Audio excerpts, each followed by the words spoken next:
So hey guys, welcome back to the channel. This is the 7th part of the story, What If Naruto Chose the Path of a Conqueror.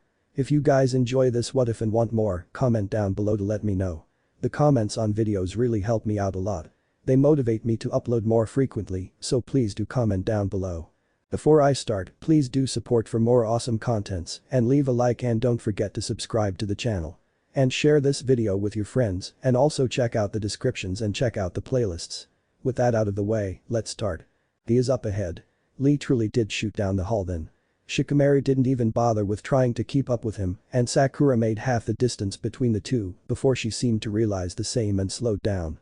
He, Sakura and Choji arrived just as Ino was let down from Lee's shoulder. Sasuke. The Uchiha was sitting on the ground, one of his hands used to cover his eyes from their sight. His other hand rested on the ground in a fist. Rivets of blood ran down his fingers and struck the ground. He didn't look up at Ino's voice, but his body tensed. I'm actually happy to see you for once. What? Sasuke removed his hand from his eyes, unfocused eyes looking into Ino's bright blue. The red and black of the sharingan took hold a moment later and he rose to his feet. Ino. He looked at her with a strange level of confusion, his mind for some reason, unable to connect her presence in front of him and her voice. What are you doing here? There's no time for this, Sasuke. Ino wobbled slightly where she stood, something Sasuke noticed. His eyes, the Dojutsu famed for its ability to predict every move of a foe, seemed to just take note of the fact that the platinum blonde no longer had her crutches from before. He only looked at her even as she spoke to him. We need your help right now. The village is being invaded. What? He shook his head, his eyes going unfocused once more as he at last seemed to compose himself. The famed eyes of the Uchiha clan were fully focused on Ino at last. I see. He crossed his arms over his chest, briefly closed his eyes as he fell into thought. You and your team will need to get out of here before things get any more dangerous than they probably already are. 3 clan heirs without protection will be prime targets for any invaders. I can't have you going by yourself, so give me a moment. Sasuke opened his eyes and lifted a hand to his ear. He seemed to remember his lack of a helmet then and his free hand curled into a fist. Centurion Uzumaki of the first cohort, this is the legate, what has happened since Caesar battled soon as Mad Dog? We almost believed you were dead for a moment, legate. A centurion spoke to him with an almost chuckle. The village's defenses are holding, Caesar's teacher reinforced the gates with powerful summons to deal with a number of snakes summoned by the attackers. Odo forces have so far been held in the reserve, Suna forces engaging Konoha's for the most part. Konoha's sensor division HQ is destroyed, an act of sabotage no doubt behind it, but the attack was inefficient. The Hokage moved much of the forces present in the village just prior to the attack, just before he departed to the Chunin exams. Some areas have fallen completely under enemy control, outlying areas where the walls were breached by large summons, but the arena remains the most contested area. Beyond that, a team of Tsunagakure Anbu attempted to kidnap Hinata Hyuga. The Praetorians assigned to her protection suffered casualties, but they are moving her and Niji Hyuga across the rooftops even now as we speak. They will arrive to the tower soon. Several of my additional sentries have moved to secure the outlying area of the district in preparation for their arrival. Is that all? Sasuke searched his side with his free hand and seemed to finally remember he had lost his blade when anger crossed his face. It was quickly suppressed. No. The tone of the centurion of the first cohort suddenly shifted. Worry actually came to it. The White Snake battles the Toad as we speak. That battle is one Caesar's great legion will keep a distance from. I see. Sasuke understood the unspoken reasons. What of Caesar? I must speak with him to better coordinate his glorious Orange Legion. You will have full authority over my magnificent legion, and I will contact you when I am ready to join the battle, legate. The Jinchuriki prepares himself and I shall do the same for now. Naruto's voice was unexpected, but the Uchiha didn't allow any of his shock to leak into his voice. Besides, Sasuke could nearly hear his grin. I look forward to seeing your performance in this battle without my guidance. I will show you how well your choice of legate is, Caesar. Sasuke shared the grin Naruto no doubt wore on his face. I will crush these invaders and show them the power of your legion. I will not let you have all the glory, legate, nor will I take it all from you. I will await the Jinchuriki's attack. Once it begins, I and you shall face such power and put the mad beast down. Naruto's words brought an even bigger grin from Sasuke, and the Uchiha had no doubt the Uzumaki's own grin had grown as well. I shall eagerly await such a thing, Caesar. Sasuke brought his fist to his armored heart, let the sound of the strike reach the ears of Caesar. Your legion will know only triumph. This I swear, Caesar. I expect nothing less but victory, legate. Naruto answered back, bringing his own fist to strike his armored heart. Join me in glory. I shall, Caesar. Sasuke dropped his hand to his side and removed his finger from his ear. He looked to his arm, the one bearing Caesar's seal, and chuckled. I shall. His voice was quiet, almost a whisper. Sasu-kun. Ino had stepped closer to him during his conversation and waved her hand in front of his face. His eyes snapped to her and were unreadable. Are you done with whatever that was? You still don't understand the power of Caesar's legion. Sasuke shook his head as his eyes drifted to the company Ino had arrived with once more. None of you do, but you soon shall. Can you help us out here or not, Sasuke? We're kind of on a time crunch thanks to this invasion, if you haven't already noticed. Shikamaru stepped forward, offering his shoulder to a still unsteady Ino. Dark eyes looked into the red and black of the Uchiha's famed sharingan. We need to get the people out of this stadium before any more die. The people are still here. Why? Sasuke raised an eyebrow in confusion at the words from the Nara. What has kept any of them here? Is a barrier in place? Is the Jinchuriki trying to kill them all? Were you asleep or something when all this happened? Some guy used a Jinjutsu to put everyone here asleep. All the civilians that were inside the stadium are unconscious. Shikamaru's words brought nothing from the Uchiha, he had quickly schooled his features into showing nothing once more. He moved past the sudden information and withheld the urge to sigh. Your bleeding hearts won't let me leave them, will you? Sasuke didn't need an answer. He turned away from them and lifted his arm out in front of him.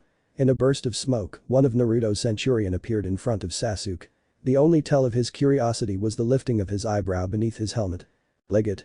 The centurion spoke the single word in greeting, his fist raised to his armored heart in the customary greeting. Gather your century and 3 others. Spread out and move the people from this stadium to a safe location, awake them there, and push them towards the shelters for the villagers. Sasuke spoke his order swiftly, the centurion not showing anything at it. He waited for Sasuke to continue, but when he didn't he offered the salute of the Orange Legion once more. I and my legionnaires will begin the evacuation shortly. The centurion nodded to the Uchiha. I will call more of Caesar's 5th cohort to my aid when the time comes, legate. See that it is done to the standards of Caesar's legion, centurion of the 5th. Sasuke dismissed the centurion of the 5th cohort when he issued the salute of the Orange Legion once more. He turned away from him and towards the 5 genin that had come to find him. We need to leave. The new blade appeared in his hand without another wasted moment, he looked at it with some annoyance before he placed it at his side. He began walking then, not waiting to see if the others followed him. Sasuke, wait a minute. Sakura's voice called out to him, but he ignored it, he merely rose a hand and bid for the genin to follow after him. Sasuke. Her voice was louder, but he still ignored it, the centurion was remaining in the hall, but would soon be departing for the stands. He had given instructions to his decanus and would summon his century in a few more minutes. Sasuke. I already told you all I would escort you to safety. Sasuke didn't stop as his voice carried back to the 5 genin that still had not moved. Talking while we walk is not impossible for you, right, Sakura? Shall I summon some of Caesar's legion to carry someone like you at my side? He smiled at the silence his words brought. Let's just go with him.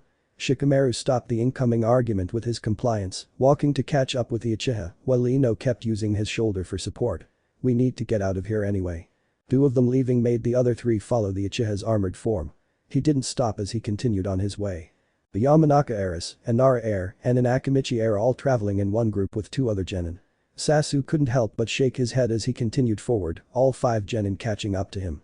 This little group you've made is nearly too big a target without my presence among you. So what about with you then? Ino was surprised when the Uchiha came to a stop. He glanced to her and seemed to consider something. Your leg is going to slow us down. He stepped towards her, Shikamaru's shadow sharpening the moment he did so. Sasuke withheld the desire to roll his eyes as he came to a stop. I'm going to help her, Nara. From what Caesar spoke of your battle, you forfeited because you exhausted your chakra. He locked eyes with the Nara. I will carry Ino. You're likely to collapse and that will slow us down further. We cannot afford to be slowed down when the village is under siege by so many of these invaders. I can keep up, trust me. Shikamaru didn't look away from the sharingan of the Uchiha. They both knew Sasuke wouldn't be using Jinjutsu to win this argument. I don't.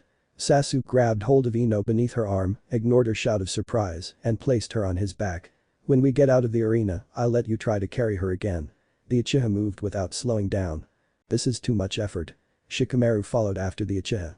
Choji quickly moved to his side. The 2 longtime friends shared a single glance before they continued following the Uchiha. They reached the steps that would take them down, traveled down them to the ground floor, they walked to the main entrance of the stadium for the Chunin exams, and Sasuke at last came to a stop. He gave a pointed look to Shikamaru and he came forward, helping Ino down from his back. He threw her arm over his shoulder and Ino narrowed her eyes at Sasuke. What are you planning? Ino's question only made the Uchiha sigh. He crouched down to the ground and drove a number of kunai into the ground. You three need to get to the shelters. He pointed to a kunai that clearly marked their position on the ground. I can move you through the worst of the fighting, but I also need to head to where I am needed. He pointed to two different kunai. Shikamaru noted the kunai representing where he needed to be was by the deserted Uchiha district. Luckily for you three, the Praetorians assigned to the Hyuga are moving them both as we speak. They didn't leave too soon ahead of us. I'll take you to them before I leave. And where are you going? Ino seemed more than determined enough to get answers. Sasuke didn't answer them of course. He wanted to treat them as if they had never been asked. That's none of your concern. Once I take you to the Praetorians I expect you to listen to them and do as their leader says. I won't be there to tell him to keep most of you alive, so don't push your luck. Especially some of you. Sakura's didn't wilt under Sasuke's stare. He chuckled at such a thing before he drew the kunai into his hands. I'll take you as F. He was cut off when a senbon nearly pierced his neck. He moved in time to dodge it and was ready to fight when something strange happened all around them. A sudden vacuum tore him from his feet, pulled him away from the genin standing with him. He quickly freed the cape from around his neck, the cloth nearly strangling him. He also used a pilum summoned to his hands and driven into the ground to arrest his movement. The clanging reached his ears a moment later before what could only be described as a wall of sound struck him. He was punched through the walls and rolled across the grounds outside. He was quick to move his feet behind him, force himself to stop. He also correctly predicted what came next. The senbon with a bell. He severed the bell from the senbon with his own senbon. I see you three didn't learn your lesson from the last time you were here. Sasuke didn't rise from the crouch he had come to stop it. His red and black eyes were focused on the three figures approaching him from within the stadium. You're not the guy I want to kill, but you're the next best thing Uchiha. Zaku Abumi hadn't changed much since his defeat by Naruto in the preliminaries a month ago. He had traded in his past attire for the dark grey top and camo pants of most Odo shinobi, in addition to a black flak jacket. The only thing of note was the increased number of tubes emerging from his palms, 2 for each now. Get ready to be a damn punching bag until I kill you. You'll get him after me. Kintsuchi was dressed the exact same as last time, minus the inclusion of a black flak jacket like Zaku. Something Sasuke made note of were the strange objects on her wrists. They looked like bulky bracelets, a trio of boxes resting on top of each of her wrists. I get to torture him for as long as I want first. Both of you focus on the mission. Dosu Kanuta was the most changed. His second arm was gone, replaced by another resonating echo speaker. He was dressed identically to Zaku, foregoing the clothing he had worn in the Chunin exams. We've been assigned to capture this boy for Orochimaru-sama. Too bad he'll die before that. Zaku threw one hand forward and Sasuke saw the chakra channel to his arm immediately change. A mark located in one of the tubes in that arm burned with a very familiar chakra to the Uchiha. Let's roast him. Zaku no longer just fired pressurized air from the tubes in his arms. He seemed to have upgraded to flamethrowers, judging by the torrent of fires that raced towards the Uchiha. Sasuke immediately threw himself out of the way of flames too hot and too great for him to match and caught sight of Zaku's mad grin before his view was obstructed by a dark vest. Dosu was in front of him in a surprising display of speed. He brought his arms together with a roar as chakra raced through both. Resonance blade. Sasuke was lucky for his armor. A blade of sound was the only way to describe the force that struck him. He was lucky it seemed to be more physical than anything else as he was thrown back with a large crack in his armor. The only reason he wasn't dead was because of the craftsmanship of the armor he wore. He recovered enough in midair to avoid the second resonance blade Dosu unleashed on him. He heard Zaku call out his technique as he unleashed a wave of pressurized air forward and threw an explosive tag Laden kunai towards him. The force of the blast dispersed the approaching wall of air. Sasuke landed on the ground a moment later and the shield vanished. The blade and a pilum were in his hands instead. Impressive tricks. Sasuke was talking to Zaku and Dosu as the two moved on either side of him, but his eyes stayed focused on Kin. I wonder what you can do now. I'll be happy to show you. Kin lifted both her wrists and Sasuke Sharingan saw the chakra she channeled to one of what seemed to be many seals within. Tenten would be proud at the hundreds of senbon that surged through the air from the 6 boxes. The Uchiha wasn't as appreciative since they could very easily kill him. He threw the pilum forward as chakra completely enshrouded it. It erupted and the blast it produced threw most of the projectiles away. The rest he dodged as he channeled chakra to the blade in his hand before slashing. The blade of chakra ripped through the air only for Dosu to step forward. Sonic barrier. He brought his arms in as if he was gripping the very air, his hands meeting in the middle. He tore them back and chakra flooded through the twin resonating echo drills he now wielded. Waves seemed to ripple through the air, laced with chakra, and the Uchiha Sharingan saw his attack effortlessly stopped before the barrier was gone. He quickly recovered and charged forward as he focused the necessary chakra for his clan's signature technique. Paddy was interrupted when ringing filled his ears. The genjutsu was brief, but it shattered his concentration, and his chakra was wasted before he could even make use of it. You still want to challenge an uchiha with genjutsu? Sasu came to a stop as he looked at Kin with almost disbelief. Don't you remember what happened last time you thought you could match the sharingan? Resonance drill. Dosu threw both arms forward from his side, and 2 drills of sound upturned the ground as they fired forward. Sasuke avoided the impact, but his balance was shot long enough for his Aku to grab hold of one arm with his other hand and level it at the unbalanced uchiha. He saw chakra flood the arm with his sharingan, and then a wall of air hit him. And then another. And another. And another. And another. And another. By the end, he was slammed through the side of a building and had to rip himself free from the walls inside. He struck the ground on a knee, and the crack in his armor had spread. He was about to move when Dosu fired a much larger than average resonance drill into what had to be a store and tore it down around him. Zaku assisted him when he once again made use of his newly installed flamethrowers to set the rubble on fire. Sasuke broke free of the burning rubble before the fires could reach his armored form and breathed out a dozen fireballs. He was simply sending them scattering with it as he landed on the ground and let the blade he had summoned vanish from his hands. Zaku unleashed another torrent of fire as Dosu released what had to be a dozen of his resonance blades as he slammed his arms together. Each were sent through the flames and were wreathed in fire as they soared toward Sasuke. He avoided the visible blades and ran straight into a storm of senbon from Kin. A shield was on each arm as he slammed them into the ground in front of him. The senbon clattered to the ground as they failed to pierce the shields in front of the uchiha. He prepared the seals hidden at his wrist before he dashed off to the side. He unleashed a barrage of shuriken and kunai on Kin to keep her from attacking. He leaped over his Aku as he charged towards him with his palms raised and avoided what would have been a fatal amount of force in his latest attack. The uchiha landed behind the Oto Genin and a pilum appeared in his hands. Chakra surged down the length of it in the moment it took him to draw it back. Resonance hammer. A blunt burst of sound threw him off his feet, sent him crashing into the glass of the arena's entrance. He broke through it and rolled to a stop in front of the group of genin. Need a little help? Shikamaru asked the obvious question as Sasuke panted on the ground and was clearly in pain. The glare the uchiha shot the Nara for his answer was nearly murderous. He forced himself to get back on his feet and a pilum appeared in one hand, followed by a new blade in the other. I do not need help. He threw himself forward and back into battle. This is quite the sight. Naruto walked ahead of his security. He took in the sights, the sounds, and even sampled the slight taste of the war that waged in the streets. No, it's wrong to speak of this with such simple words, such demeaning words. This is glorious. A smile spread across his face as he observed the chaos around him, as he saw death take so many from the mortal coil, and saw the village at last bare its fangs for all to see. Konoha was strong, and the invasion would prove such a thing. His legion would prove the absolute superiority of the village, the absolute truth of power. The invasion would serve to show all that he could declare their right to dominance over any and all lands. Caesar, it is not safe for you here. We should return to the tower. His Praetorians worried for no reason. Nothing could dream of harming him any longer. The Kyuubi's chakra was impressive in its sheer potency. He could hardly be harmed anymore with it his and his alone to command. The Jinchuriki is nearly ready. Naruto's grin was wide as he continued down the road barren of all other life, continued to head towards the battle that would cement his supremacy and the might of his legion to all. No one would deny his power once he defeated the Ichibi while others cowered in fear. My moment of triumph will not be taken from me because of some misguided fear. He could not stop now.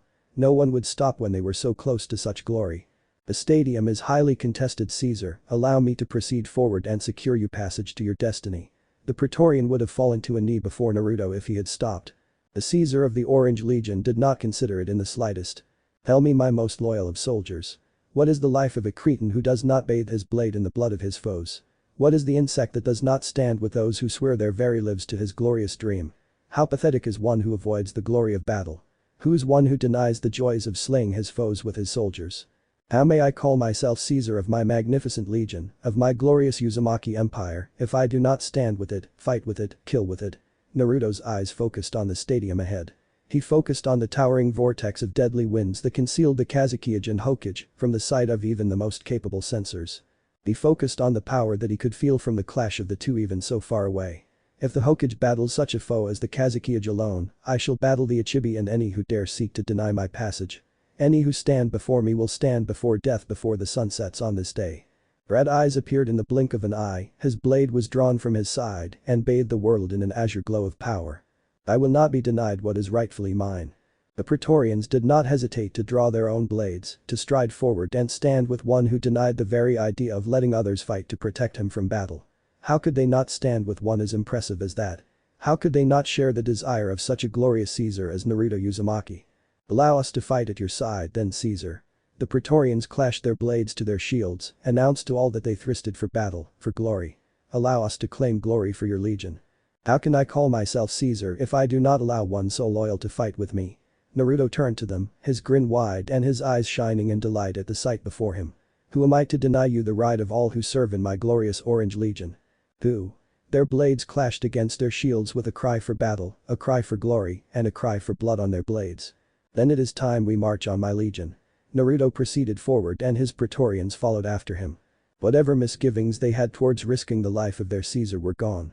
Their great Caesar desired battle, desired to see his enemies fall before his might, and even deigned to share such a great thing with those swore to fight for him, to die for him. How could they ask for a greater man to call Caesar than Naruto Uzumaki? Caesar. The voice that was their own came from above. Praetorians turned to it, saw a host of their brothers descending from above to meet with them. The centurion at the head fell to a knee and brought his fist to his armored heart before his Caesar. Two more Praetorians descended with him, one carrying Hinata Hyuga and the other carrying Niji Hyuga on their backs. Both brought one clenched fist over their armored hearts before their Caesar. Naruto Hinata was the only Hyuga conscious as Caesar's opponent remained unconscious from the still distasteful conclusion of their battle in the first round. Ah, Hinata. Naruto strode forward as more Praetorians descended from the rooftops and each saluted him with their fists over their armored hearts. He bid the centurion before him to rise as he walked past him. I'm glad to see my men have protected you as I instructed. To know you have come to no harm thanks to their might shows me the strength of my foes is nothing compared to mine. He reached her, one armored hand reached out to her blushing face and gently took hold of it. Wait for me when this is over with Hinata. I will need you by my side later. He released her flushed face as he smiled at her. Do not fight while my men stand, they will gladly give their lives for yours. I have instructed them to accept no harm to you or my opponent and your cousin. I must still fight him after all, and I refuse to have my victory tarnished again. So easy. Naruto observed how nearly blind Hinata was to him. She saw him the same way he once saw the girl he had tried so hard to impress with his new force, his new power. Love makes a fool out of us all I suppose. It is far too blinding, too distracting. It could even blind me after all, blind me to what that trickster wanted from me all along. He wouldn't be made a fool by such a thing ever again. Never again. He would harden his heart against lust and never let it rule him. Hinata was seemingly lost to it. Being lost to such a thing made sure she would be useful to him. Such blind devotion to him was almost a thing to be commended, would have been if she had the impressive strength of her cousin, strength worthy of joining his legion. She was strong but nowhere near strong enough to bear his name, to carry his banner into battle after battle. There was still a way for him to make use of her of course, fight another war with her unquestioned aid to his conquest.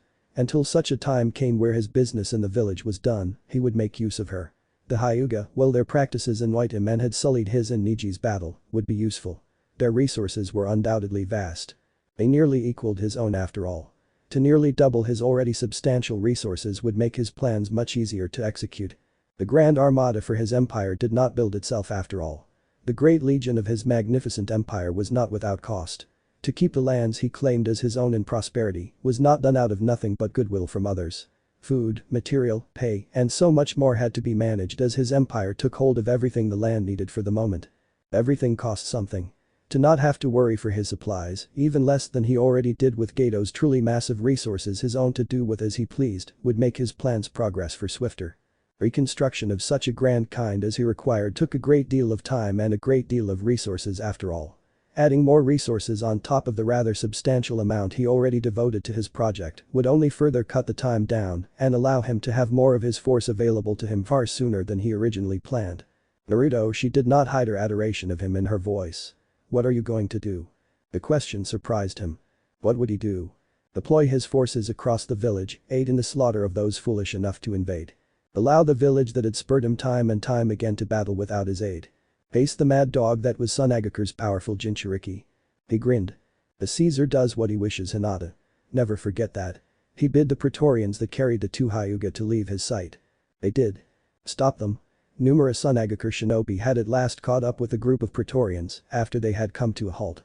A number of Praetorians were suddenly thrown into the air, blood pouring from a dozen massive wounds that appeared within seconds. More joined into impromptu ranks with those closest to them, forming barriers with chakra and shields to stop the attacks. They worked only so well against the pure cutting power of wind chakra. Deep gouged were carved into some, others' shields were completely cut through, and those that held them were lacerated just as their brothers in arms. They've at last managed to catch up to us, it seems. The centurion saw nearly a dozen of his Praetorians lacerated by blades of wind, and chakra surged down the blade in his hand, burned around the metal of his shield. Formar. No. Naruto's red eyes shined with malice as he strode forward. I've been waiting for these cretins to strike from the shadows ever since you arrived. Naruto did not draw his blade from his side as his chakra began to flare, began to consume him in a crimson fire. The dozen masked Anbu that stood in his way backed up. The chakra of the Kyuubi, no matter the amount, inspired terror in all. It was a thing that spoke only of death, of imminent destruction. It was a harbinger of death, a herald of the end. You cowards, retreat already. Naruto's voice carried his disgust as he continued forward, the chakra that was now his and his alone consuming him in its crimson glow. I'm not surprised a disgusting hovel like Sunagakure is home to such shinobi. He saw rage spark at his words. He grinned. The first to charge forward was the first to die. A pair of Praetorians appeared at his side, thrust their chakra and pilum forward and into the masked shinobi's stomach. Their tenacity was one that allowed them to hardly slow down, follow through on their swing that aimed to cut his head from his shoulders. A third stopped the wind chakra covered blade with his own chakra wreathed blade. Did you think you could simply attack one like me? Naruto didn't hesitate to throw his head back and laugh at the very idea. Do you know nothing of who I am? The lands I claim as my own. The forces I command. Rage so quickly replaced any humor he found in the situation. His attacker was propelled away, two gaping holes tearing through his body from the surge of chakra sent down each pilum impaling him. 3 Praetorians became 100 very quickly as his red eyes were consumed by fury.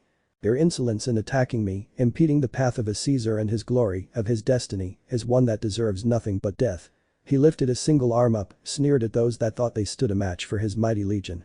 Uppets began to fly forward, blades of winds released from blades, massive walls and twisters of wind released by large fans, and more were launched towards him.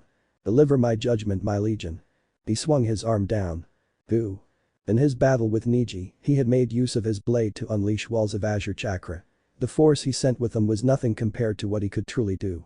His true fury was that which could crush houses, topple the strongest of gates, and make the strongest of walls tremble as they turned to dust. His Praetorians unleashed a fraction of such strength. An azure wall of blades ripped down the street, a second wall followed behind it, ensured there was no escape from it, and a third and a fourth wall of blades followed behind the second. The azure walls of blades spoke of only death, spoke of only destruction, and were a mere sample of the strength of his glorious legion. The Anbu, unprepared for such a display, were torn to bloody chunks by the lethal layers of bladed walls. The sight made Naruto grin. The azure blades dissipated as all chakra did once free of the body and without a constant source. The world was, for however briefly, tinted blue with the might of his legion. His crimson cloak burned through it as he stepped forward once more. Continue on your way, Centurion. I will continue on mine. Of course, Caesar. The Centurion quickly turned to those that remained. Continue forward. Our Caesar walks his own path and we will walk ours. Who? The Praetorians each saluted the Centurion before they jumped back to the rooftops and began moving once more. Not far away from the approaching Caesar, the legate of his legion clashed his newest blade against a pair of kunai held in the hands of one of his opponents. He didn't have the time to push Kin away with his superior strength before a hammer of sound slammed into his side. He was sent skidding across the ground, but he managed to latch onto it, with chakra surging to his feet, stopping him from tumbling end over end. The legate didn't waste time as he threw himself forward in a dash, a trio of kunai flying towards Dosu. He batted them away with one of his gauntlet-covered arms. They exploded the moment he did and Sasuke immediately regretted his choice. The explosion only made the next resonance hammer throw him back further. Dosu even got the chance to throw a few more at the same power, bring down the next building he had been thrown into. This is embarrassing. The Uchiha groaned as he dug himself out of the rubble around him once more. Blood leaked from a dozen wounds, and he was sure more than a few bones had at least fractured. If nothing was broken, he would consider himself one extremely lucky shinobi. How did they get this much stronger? There was no explanation for the rapid, unbelievable improvement the 3 sound genin had undergone from the last time he had seen them. He had known they had been modified by whoever was in charge of the village, but he didn't know the procedure was capable of this much. There was no other way the 3 could gain enough power to push him like they were, force him into a corner tighter and tighter. How? This is almost starting to get boring, Uchiha. Zaku laughed, the two other sound genin joining him with their own chuckles at his current plight. He hated them. They thought he was defeated and now they were mocking him. He wanted to kill them more than anything else now. This will be hard. Not impossible but definitely hard. Sasuke closed his eyes, ignored the pain of breathing as he took in a number of deep breaths before exhaling, emptying his lungs of air before filling them once again. He was forcing himself to calm down, to evaluate the situation. These three work well together, more like a single machine than any individuals. They've been a unit for a long time, too long to try and disrupt them. They've been assigned to, for whatever reason, to take me alive so they haven't tried to outright kill me. They're also drunk on power. They've been tossing around overpowered jutsu ever since this little battle began, and they don't show any signs of chakra exhaustion from their use either. He exhaled as he drew himself fully out of the rubble. Red and black eyes snapped open. That's enough of your talking and enough of this ridiculous game. The legate of the Orange Legion lifted his arm up, splayed out his fingers to encompass his three foes, and curled his hand into a fist. From this moment on, you three won't land another blow on me. Big talk coming from the guy we've been beating ever since this thing started. Zaku was already stepping forward and Sasuke shook his head. I don't need to observe you three anymore. I don't need to worry about any new tricks from you dogs. He lowered his arm and sneered at the approaching Zaku. You're still the same dog Caesar showed his place in the preliminaries, that girl is still a fool to think she can challenge an uchiha to genjutsu, and the last one is too unimportant for me to even bother with remembering. I'm gonna kill you. Zaku threw both arms forward, Sasuke saw the chakra gathering there and smirked. He threw a senbon forward with eerie precision. It flew straight and true, struck the tube in Zaku's left arm. The explosive tag painstakingly wrapped around it exploded. The cry Zaku made as his arm was blown open was music to the Uchiha's ears. The tubes in your arms were an obvious weakness. Sasuke was already in front of the crippled genin, grabbing hold of his single usable arm and breaking it. The second cry was mere icing on the cake after the beating he had been forced to endure to understand how the tubes worked. I've seen your chakra flow down the same path every time you sued your abilities, made it easy to discover where to break the tube at to bring a stop to it. The break had been clean and had offered the chance for the Uchiha to split the tube running down the sound genin's arm in half. He used his hold on his arm to force the bloody genin to the ground before popping the already broken arm out of place. He didn't need to, but adding to the pain of his enemy was well worth it. He didn't need to stomp on his skull, but he did that as well. There were many simpler ways to kill, but few as satisfying to the legate at the moment. Osu was charging behind him, he could hear the air whistling through the resonating echo speaker his second attacker wore. The Uchiha ducked underneath the swing, knew the sudden nausea was coming, so simply spewed out a point-blank fireball. It didn't matter if he couldn't stand and couldn't see clearly. He didn't need to know how to balance to spew the fire out. The material of the flak jacket the sound genin wore was the only reason he wasn't immolated by the Uchiha's flames. He was still severely burned. Sasuke recovered in time to see the dual resonating echo speakers his opponent made use of. Two swords came to his hands and he sliced down. He didn't strike metal. He struck flesh. Osu screamed when his hands were rather brutally amputated. Sasuke silenced him by shoving both blades into his chest. He quieted almost immediately as the Uchiha kicked the now corpse away. The senbon sailing through the air struck his armored helmet. He chuckled as he turned to the last of his living foes. Zaku and Osu were both former foes and now simply corpses. He stepped towards Kin and relished the fear in her eyes. You fools never cease to amaze me. Smoke spilled from his mouth as the Kunoichi backed away, her eyes widening in horror as his blood-soaked figure was suddenly in front of her. He ignored her strikes to him, ignored the crippling blows to other shinobi. He grabbed hold of her, lifted her into the air by her neck with both hands. He was grinning as he squeezed, as he tightened his hold on her and further cut off her air supply. Smoke turned to flames the more she struggled, the head in front of her grew and grew as it became unbearable.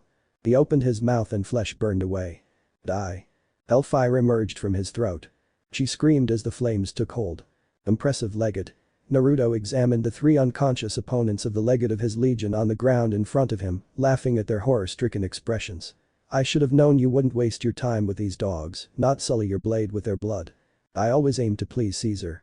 Sasuke was at his side and brought a fist to his armored heart, focused on continuing the illusion he had trapped the three in when he had finished crafting it. It was tricky to place three different individuals in three different illusions, but they built off of each other. A few roles changed, but all of them ended in immolation. I decided I had entertained them enough in the end. They actually believed themselves capable of defeating the legate of your magnificent legion after all. Such foolishness had to be destroyed. Indeed it had. Naruto glanced around the bloody plaza he had come to. His Praetorians had joined the bloodshed taking place around him with a battle cry, slayed enough of the enemy to send them running. Now the Konoha shinobi that had fought a bitter battle for control of the stadium and its surrounding area were approaching him. His personal Praetorians encircled him and the legate now. Their shields were raised and swords at the ready, searching for any remaining foes foolish enough to think themselves worthy of striking their Caesar. You have done well here. Naruto stepped away from the three unconscious shinobi that had been trapped in a nightmare, wordlessly signaled for each to be grabbed by a pair of his Praetorians each and taken away. He would deal with them later. After this invasion is over, I'm sure they will be willing to tell us how they acquired the strength you seem to struggle against.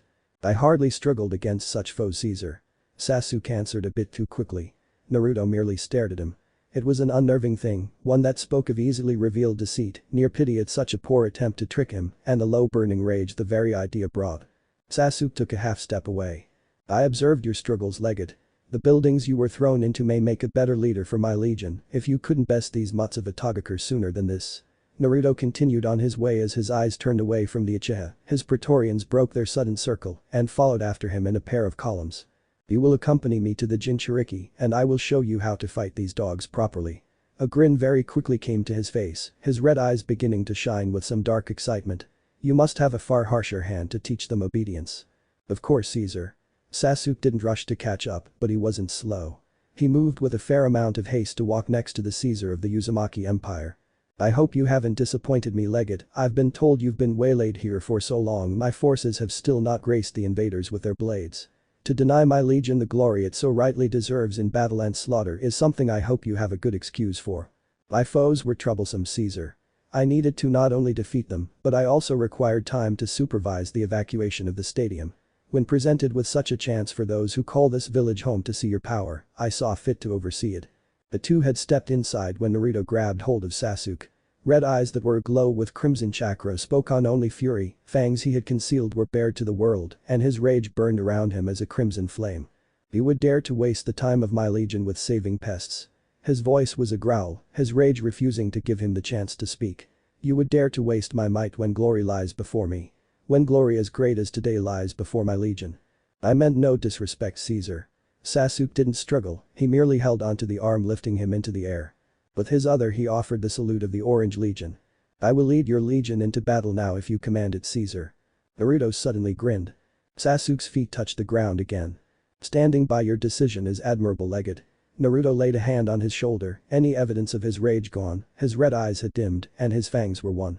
The crimson fires that had spoken of his wrath and wreathed his form were nothing but dissipating wisps in the air. I had thought you would be won cowed by my mere displeasure, but it seems I was wrong. Take a knee, Sasuke. His voice was a whisper, was not for anyone but the two of them. The Uchiha rose an eyebrow at the curious command but did so. Remove your helmet and relinquish your arms. Of course, Caesar. The sword that was not his was sheathed, the covered weapon removed from his person and laid on the ground next to him. His shield came next, the shield that wasn't his fell from his arm and struck the ground with a crash like thunder. Both hands rose to his head and removed his helmet. It was placed before him. Naruto's Praetorians surrounded the two and each fell to a knee, their arms gone as each saluted their Caesar and their legate. I stripped of you many things in Nami no Kuni, the first land that I can claim to belong to my glorious Uzumaki Empire, claimed by my magnificent legion under your new command. A single Praetorian stepped forward as Naruto spoke, stood at his side as he looked upon his legate. The Prefectus Castorum before you has watched you while I trained with the one known as the Toad Sage. I have watched you partake in battle in the Chunin exams, and I have been impressed. You amused me when I deemed it fit, you fought foes without mercy and without your very blade when forced to, and you showed loyalty to my legion when my enemies finally revealed themselves from the shadows. All of these are admirable qualities in the legate of my Orange Legion. Your training of my Praetorians is another thing to commend, legate. You trained my personal warriors into something greater, forged my personal sword and shield of the legion into a refined blade, free of the few imperfections I saw amongst them. And you stand above such a flawless blade even now. Naruto held out his hand. The hilt of a blade was pressed to it. This blade was forged during this month of training, legate, a blade I thought I would not hold for perhaps years, a blade you would not see in such time until I deemed you fit to look upon it, know of its existence. You did not fail me in Nami no Kuni, but you showed something I knew had to be harvested. You were stripped of your rank's privileges because I knew it to be a way to forge you into a true power among my legion, and I was right. You are now more than worthy of wielding this new blade. Wordlessly, the Caesar fell to a knee, stabbed the blade into the ground. He held up his arm. A shield was placed on it. The Praetorian stepped away, fell back to his place in the circle, and fell to a knee as he offered the salute of the Orange Legion to his Caesar and his legate. This shield was designed as your personal weapon, just as the blade you see before you, legate. Just as your blade was made to strike down all foes, this shield is made to repel all those that would stand against you in battle. This shield was commissioned the same day as your blade, forged in the same flames, and cast from the same metals. This shield and this sword will be yours as of today. The sword was pulled free from the ground and hidden away behind the shield. Naruto presented both to the legate of his legion. For your helm, there was no need to forge another. Naruto took hold of the helm placed on the ground. He examined it and crushed the replacement. Sasuke's eyes widened before Naruto held up his hand, and the helmet stolen by Anko appeared in his hands in a burst of smoke. It was merely required to present it to you again. Once this battle is over with, have your replacement arms destroyed. Any blade you wield will be the one that was born of the same fire as this shield, and shield you bear upon your arm shall be the shield born of the same fire as your blade. These will be your weapons, these will be your tools anytime you set foot upon a battlefield, and these arms will be proof of your authority over the Orange Legion and your rank within my Uzumaki Empire. Upon your head will rest the helm I present to you now. No other shall have the right to be worn into battle by my legate. All of those that see you shall remember your arms, shall remember your armor, for they are one of a kind. Naruto held the helmet up, his eyes examined it. He took note of the scratches, of the marks that showed it was not a piece of ceremony. It was a thing worn into battle, a thing that spoke of trial and triumph. It was a piece of his legion's history in a sense. He turned his eyes away from the helmet as he let it fall in the grasp of one hand and focused on his legate once more. As of today, you are once again the legate of my legion. You command all legionnaires who fall under my legions, you command all Praetorians who swear their loyalty to my legion, and you control all of the many vast assets of my magnificent legion. Where you go, you will carry my name. Where you go, a personal force of Praetorians will follow. Where you go, I will leave command of my legion to you. If you command, my legionnaires are to take their very lives. Be they simple legionnaires to centurions, all will follow your commands. Your voice will be my voice, your will shall become my will, your failures and successes will be my own. All shall be done in my name, the name of my legion, and the name of my empire. Naruto rose his fist and placed it over his armored heart. Sasuke mirrored him as his fist was brought over his armored heart. Rise, legate Sasuke Uchiha, and command my legion. Naruto offered him the helmet he still held, and the Uchiha gladly took it. Both rose to their feet. Without a word, the two shook hands, their hands bearing the seals grabbing holder of the other's armored arm. Power pulsed from Naruto's hand, rushed through the seal Sasuke's arm was marked with, and awoke it at last. It burned beneath his armor the same way Naruto's began to shine. Red light leaked from beneath his armor, spread from what it did not cover on the underside of his arm, and the Uchiha felt his body become invigorated with strength. Naruto had at last awakened the true power of the seal he wore on his arm. I won't fail you, Naruto. His voice was just as quiet as Naruto's had been. The blonde grinned as he laid a hand on his shoulder. Don't worry about that, Sasuke. His smile turned into something else, a promise that went unspoken. Death will be all that awaits such failure. You're stronger than I thought. Rasa still had not discarded the ceremonial robes he wore to attend the Chunin exams. His stationary-oriented fighting style didn't require such garments to be removed. His dark ringed eyes focused on the Hokage across from him, the hat and robes of his position long since tossed away in the initial stages of their battle. I thought you would die rather quickly, Sarutobi. It's clear now that I was wrong. Around him lay the dead Anbu that were his guard. He had returned the favor and slaughtered those the Hokage trusted to guard him. Only the two Kage remained in the swirling vortex of winds. Their barrier ninjutsu is impressive as I figured it would be. Rasa. A lull in the fighting had been reached, his gold dust rolled around him like a wave, and the Hokage prepared his chakra for his next attack. Once the battle began again, it would be furious and swift. The daimyo remained safely enclosed within Rasa's gold dust. He wanted witnesses to his conquest of Konohagakure. I suppose I shouldn't be surprised that you are such a capable shinobi, you are the leader of a village of geniuses after all. For the man regarded as the kami no shinobi to speak such words to me, I am honored. The Kazekage gave a short bow, one filled with mocking more than anything else. I once thought those old eyes of yours couldn't recognize talent anymore, some blind fool leading the blind of this village was a fitting thought until now, I suppose. You clearly can see your superiors when they're right in front of you. Gold dust lanced through the ground beneath Sarutobi's feet, the earth release clone he had left there showing its true appearance at its destruction. It erupted forward as bullets of mud, fireballs from elsewhere igniting them as they soared forward. Rasa didn't move as his gold dust surged forward, consumed the ignited balls of mud in a crushing wave. He didn't move as a tendril of gold dust rose around him, swiped through the air, and unleashed razor-sharp strands of gold dust as thin as a wire. He wasn't surprised when no blood sprouted from such a widespread attack. He focused his eyes on the ceiling and saw Sarutobi merely crouching there. A single shuriken flew from each hand down towards the young Kazekage. Two became hundreds in the blink of an eye, each as lethally sharp as the other. If I was a boy I would be afraid. Rasa allowed gold dust to swirl around him, rapidly rise in the air, and then unleash itself as a multitude of shuriken. Each of the deadly tools was countered, each tossed aside by the imitations made from the Kazekage's versatile gold dust. I'm disappointed in you already, old man. The gold dust continued through the air, spinning towards the Hokage as they began to draw together, combine, and form into massive shuriken made of gold dust. A simple stone wall rose in front of the upside-down shinobi and stopped them before they could reach him. He formed the necessary hand signs to spew out a torrent of water that made Rasa's dark-ringed eyes narrow. Trying to slow down my gold dust? Worthless. The Kazekage would have laughed at such a tactic. To think he wouldn't practice extensively with his gold dust weighed down by water was truly childish. He even trained against the pull of other magnet release users on the versatile gold dust. There was nothing one could try against his gold dust he hadn't already thought of and planned against. Use it with heat. He would tear it into deadly shard. Disperse it with winds. It would be simple to pull it back or simply produce more. Take control of it, however outlandish the very idea was.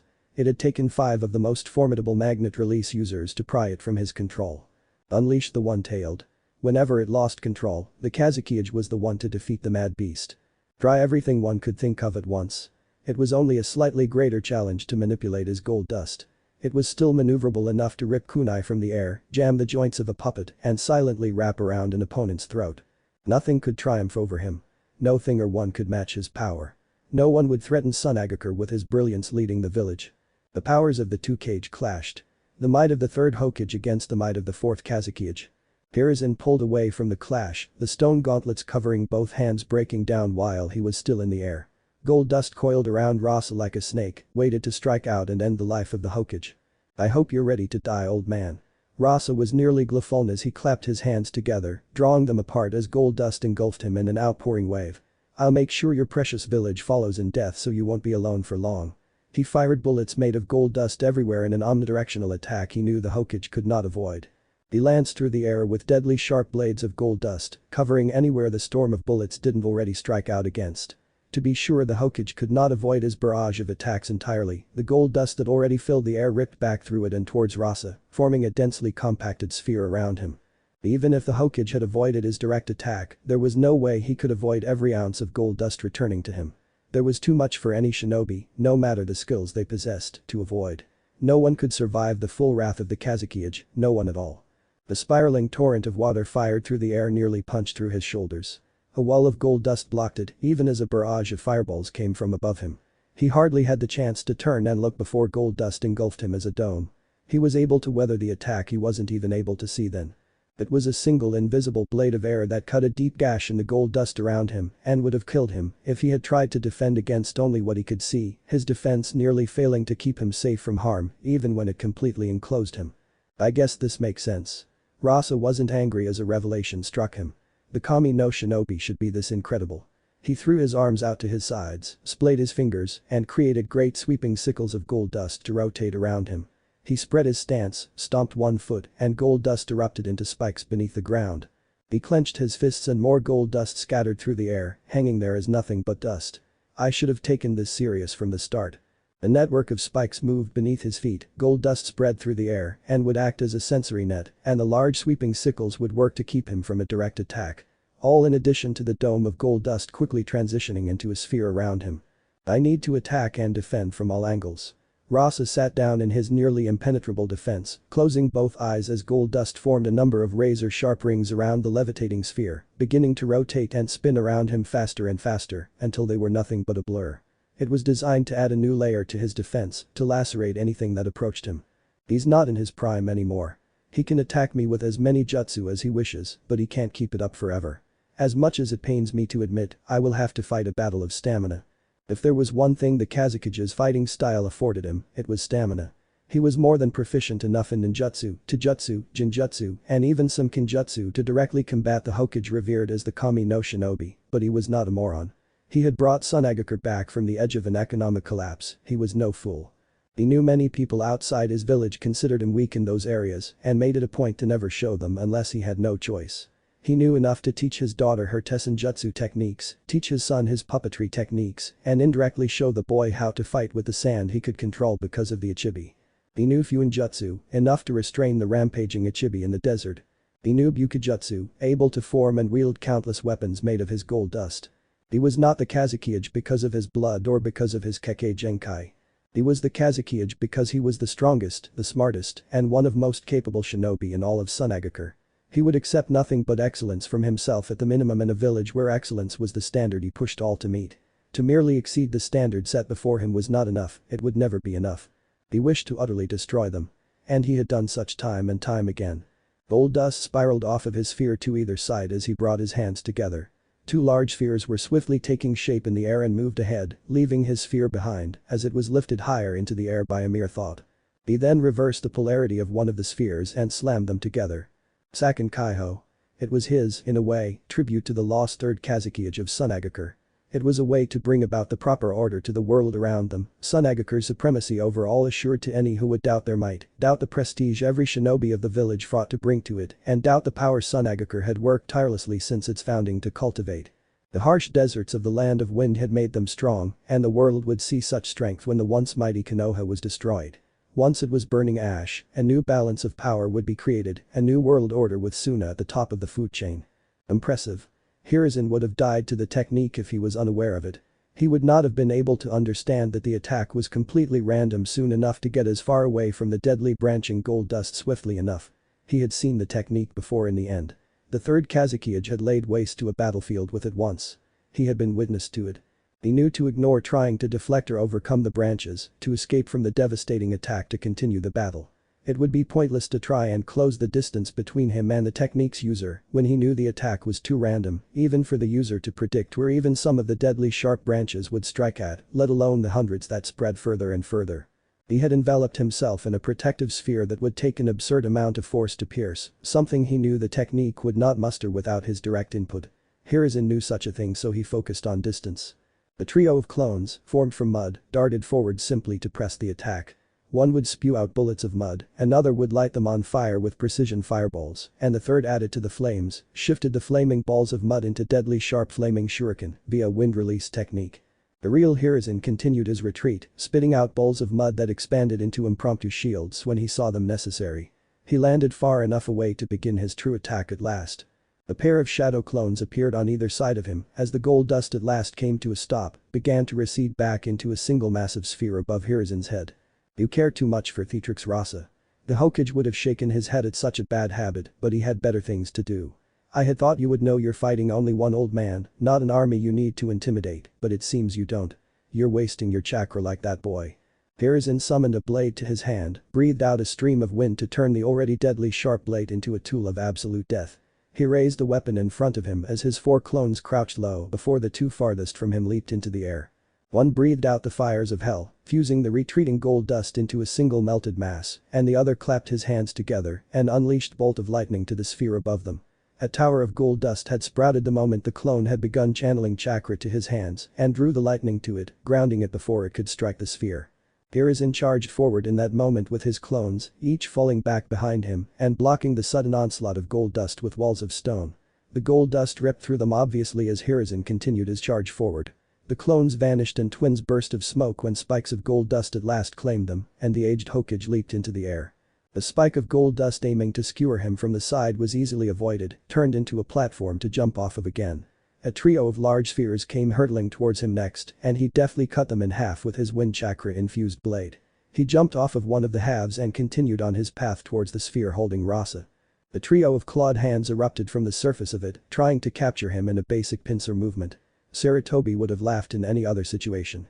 His fire release clone erupted into an inferno, he burst free of the ground, snatched the now flaming blade from the air, and continued on his way. His two remaining clones appeared on either side beneath him and flashed through the needed hand seals. Suiton. Bikusui Shoha. Both spewed a torrent of water out onto the ground, unleashing a pair of titanic waves that turned into an omnidirectional wave that surged across the ground, engulfed all as a crushing tidal wave. The fourth Kazakija's gold dust was completely soaked in the water before it settled above it.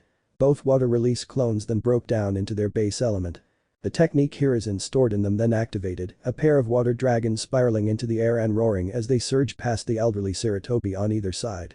They crashed into the sphere of gold dust above him, ignored the spiraling rings around it as the small lake they had created, let them recover from any damage, and quickly formed themselves into a sphere of water that drew the soaked gold dust forward and toward Sarutobi's deadly sharp and flaming blade. The surge of chakra caused the inferno to rapidly lengthen, the blade to become even sharper, with the chakra wreathing it now, and the Hokage lifted it above his head. He was covered from all sides, the bodies of the water dragon remained on either side of the attacking Hokage, the water below impeded the movement of the fourth's gold dust, and even more water surrounded his sphere of gold dust. All that remained was the titanic sphere above, but it was too high in the air. Rasa must had intended to drop it like a meteor, but had telegraphed the attack too much. Such a technique was useless against a single foe who knew it was coming. If you weren't so foolish I would almost regret this, Rasa. Hiruzen's eyes were cold as he brought the blade of fire and wind chakra down and through the sphere of gold dust. So much promise, so much of your life left to live, and you wasted on a thing like war. You foolish youth always believe war is something to look for, something to embrace when it is far from it. War is a terrible thing and yet you've unleashed it upon us all. Such terrible short-sightedness plagues this generation it seems. Hiruzen landed on top of the water, slashing up with the blade and sending an inferno upwards to strike at the Kazukiya's once defensive sphere.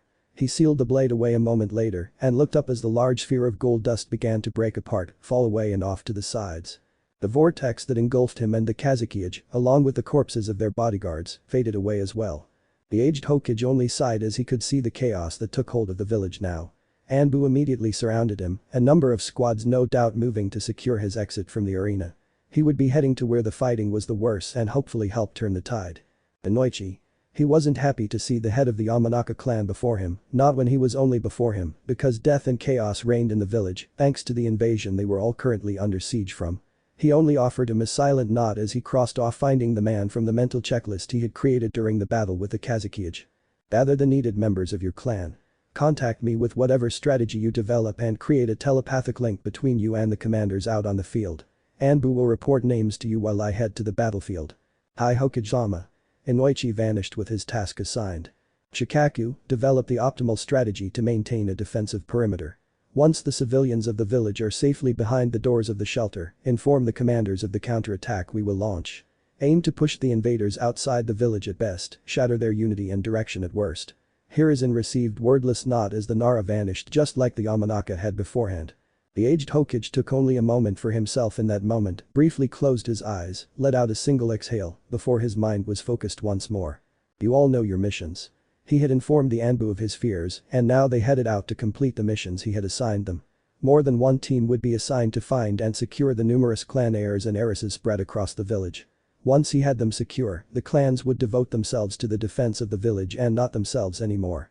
The trio of squads remained with him, would serve as his escorts to the battlefield and his bodyguards once he reached the front lines. Let's move. They silently formed around him, moved when he moved. The gold dust clone the Kazukiya had left in the sphere broke down entirely. The fourth Kazukiya opened his eyes where he had moved himself high above on a platform of gold dust. His twin use of the third eye technique was over, the genjutsu that concealed him from sight was shattered, and he rose from the knee he had taken. The mass fall of his gold dust was abruptly halted. It swirled in the air like the sandstorms that could rip through the desert at a moment's notice. Playtime is over, Sarutobi. Gold dust surged into the stadium, spiraled down into the arena, spread like ripples through the sand that still rolled like the vicious and unfamiliar waves of the sea. I've heard of your Jinchuriki's recent power. It must be impressive to know you have the Kyuubi on such a leash. A roar ripped through the village, tore through souls that remembered a similar thing from over a decade ago. Shaking began, madness nearly took hold of some as the night they had barely escaped returned. Death, pain, anger, and grief all returned to those who had battled that night. No Hiruzen turned to the stadium, saw the growing pile of sand mixed with shining veins of gold dust. But, I must admit, I've always been curious about one thing. Which of our monsters are stronger? Which of us can claim to have the true demon? Rasa formed the needed hand signs, heard the pained roar of the beast as his gold dust lashed out, spread through the beast's constructed form, as if they were veins. In a way they were. They were the pathways for the Kazukiya to direct his will after all. The Konoha fearsome Kyuubi or Sunagaku's Madachibi. The one tail lifted its massive maw and roared as it towered above the village, the Kazukiya grinning where he stayed high above. His hands curled into fists, made the beast rash as it was forced to move. It's time to find out. At last the demon held within the boy, the beast that was the cause of an obsession with blood, was allowed to let out a mighty roar. The towering form of the unleashed tailed beast could be seen from everywhere one could be in the village. Even at the destroyed gates. Ah, it looks like Rasengan has stopped wasting time. Orochimaru let his blade fall to his side, ignored the presence of Jiraiya for now. I was starting to think he would forget the next stage with how long he was taking. That would make me regret letting him live so long. I don't know what's worse, that I thought the Kazekage was some corpse you animated or that he's actually the one behind this. I still don't know which one is better. Jiraiya didn't lower the 2 kunai he held in his hands. It would be foolish to drop them. Orochimaru was too much of a threat to ever drop one's guard around. The fact that he looked amused, happy even, at the sight of the Ichibi showed Jiraiya that the invasion was about to get much worse for Konoha, thanks to the madman in front of him. Don't be so harsh on him, Jiraiya-kun. The Ryu shinobi smiled. Rasengan cares for his village enough to invade another to prove his dominance to that daimyo of his. And I bet you gave him that advice. Jiraiya had his answer in the continued smile from Orochimaru. I would never do such a thing, Jiraiya-kun. But his advisors agree so much better when they're all already dead. The blade of 1/3 of the famous Anin vanished in a sudden burst of smoke. This little meeting of ours was delightful, Jiraiya. The chance to catch up with an old friend like you is always exciting. I'm almost hoping you survive all that I have planned just to fight you like this again. Before Jiraiya could press him, demand an answer to his latest insanity, Orochimaru was gone. The clone striking from above failed to end the snake with a giant Rasengan. Jiraiya hardly paid any attention to the python his kunai plunged through once he sidestepped the sudden lunge. It vanished before it struck the ground and the toad sage dispelled his clone. Whatever he was talking about can't be good for the village. He vanished from the destroyed forest. It, once a great forest before the mighty gates and towering walls of Konoha, was nothing but the remnants of destruction brought forth from a battle few could survive. The 2 Sannin, even if both fought far from their full power, destroyed an equivalent amount of forest as the stadium the Hokage had battled the Kazekage within. At last. Naruto's face lit up with joy as he sensed the power that washed over the stadium, washed over the village. It was a sign to him, a sign that his moment of glory had at last been presented, that his chance to display the power the Caesar of such a legion as his own commanded was at last here. He rejoiced at such a thing. Legate, mobilize the 5th and 6th cohorts with all possible haste to destroy the invaders. Lead the first where the most challenging of foes await. Show them the might of my legion while I show the beast here why I am known as Caesar. Naruto quickly shouted his orders, a childlike excitement taking hold of the Caesar. At last, the time he had long waited for had at last arrived. He desired nothing but to show all his might, his strength, and at last show why he should be known as Caesar. The anticipation for such an event, for such a grand opportunity to unveil his might to the world, had made him overcome with excitement in this moment. Of course, Caesar. Sasuke grinned as he saluted Naruto. The mad dog will face your wrath at last. Indeed it shall, Legate. Naruto raced up the main steps, those that the observing civilians had taken to see the matches in the Chunin exams, and took them 2, 3, and at times even 4, at a time. He raced up them as Sasuke turned back. You all need to be ready to move now. Those escorting the Hyuga are likely already near the tower. You will be safe there. Sasuke glanced to his arm where the seal was placed. If not, you can simply move with them to the tower. His sharingan was active once more, he held his newly presented shield on his arm and took note of the blade sheathed inside it. He grinned at the fact. His own personal weapons, exquisitely crafted to show his return to the true prestige of a title such as Legate. It was a good feeling. What about the people? Ino had been silent when he and Naruto had entered the building, but now slowly limped over to him. You said you would evacuate them. And I shall. Sasuke pressed a finger to his ear beneath his helmet. Centurion, what is your progress? The stadium is evacuated, the living and dead alike. What is my next task, Legate? The Centurion of the 5th clearly desired for battle. It was clear in the hints of anxiousness in his voice, the boredom that filled his words at such a simple task. He thirsted for the chance to lead his cohort into battle, to allow them the chance to lay their own bloody claim to glory on this day. Rally your cohort and march them forward to battle. Caesar's plans have not changed. The 6th will soon head to battle with the invaders as well. I have been instructed by Caesar to take the first to where the fighting is most vicious and stake claim to glory for his legion there. Sasuke was grinning as he spoke, as he walked over to the genin. He stopped Ino halfway, held her under one arm to steady her on her injured leg. At last. Relief at escape from such a boring task as evacuation came through the 2 words. I shall take my forces to battle where the Toad Sage dispatched the summon of his that wielded blades.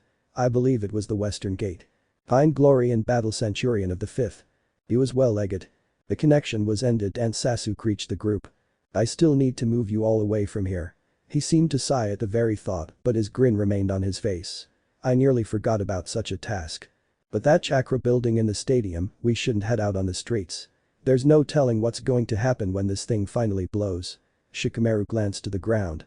This place has underground maintenance tunnels that connect to the tunnels for the shelter. It won't be nice or easy, but it beats getting taken by surprise by whatever's up there. The Jinchuriki. Sasuke's eyes were focused on the tinted glass doors that would take them outside into the village once more.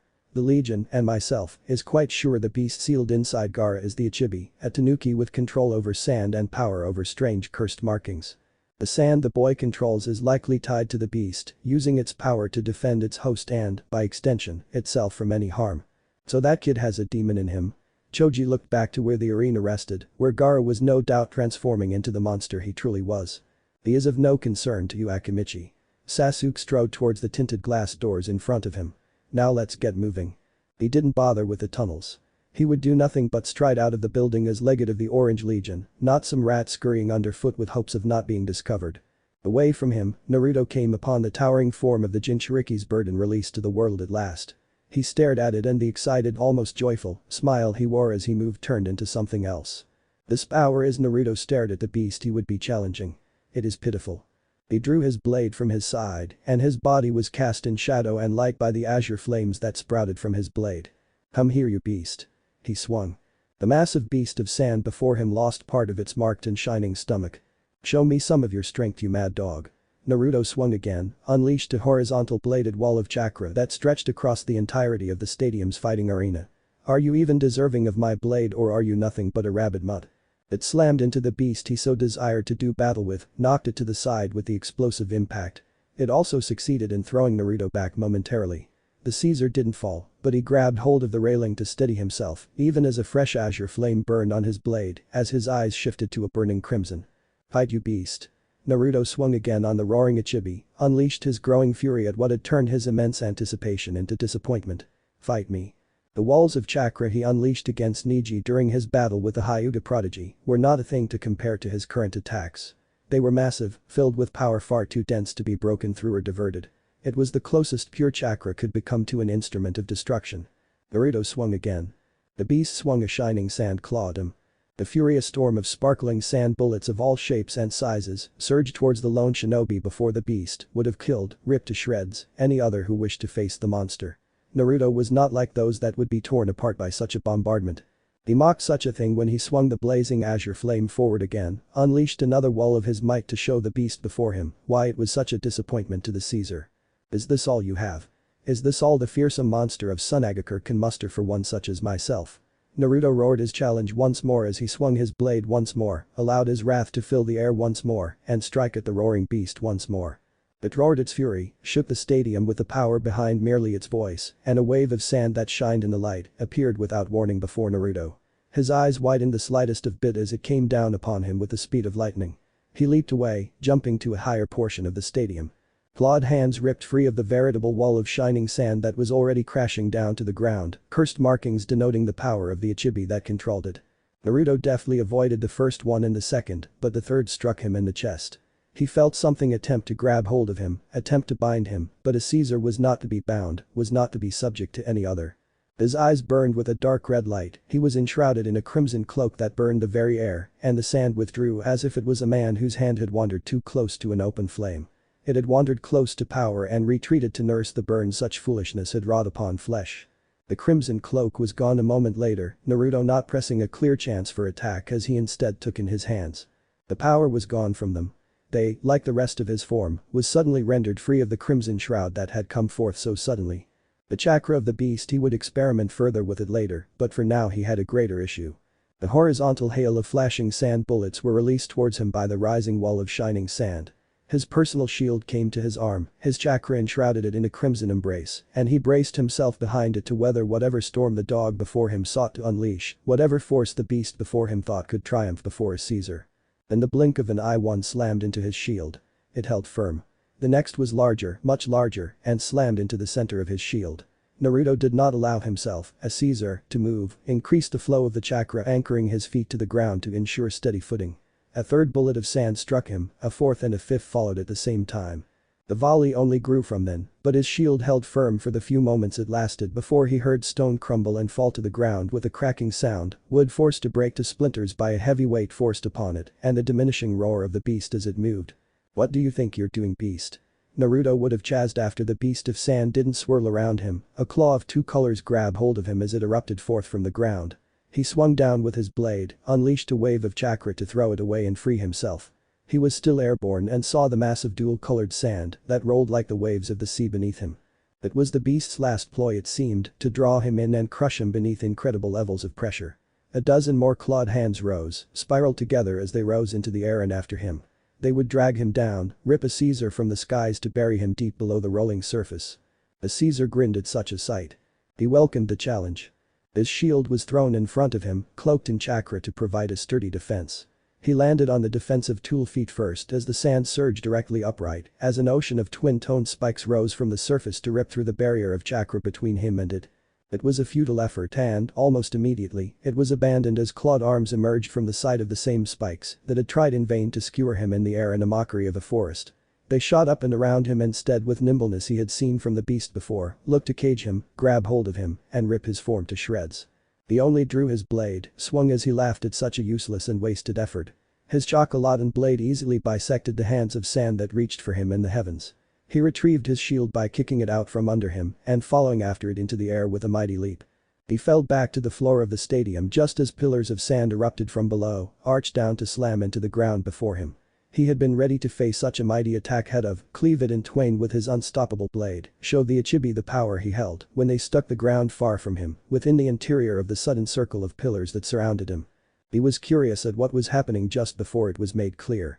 A tide of two-toned abominations began to emerge from the pillars, cursed markings spread across them the same as all the sand that the Uchiha claimed dominion over with its vast power.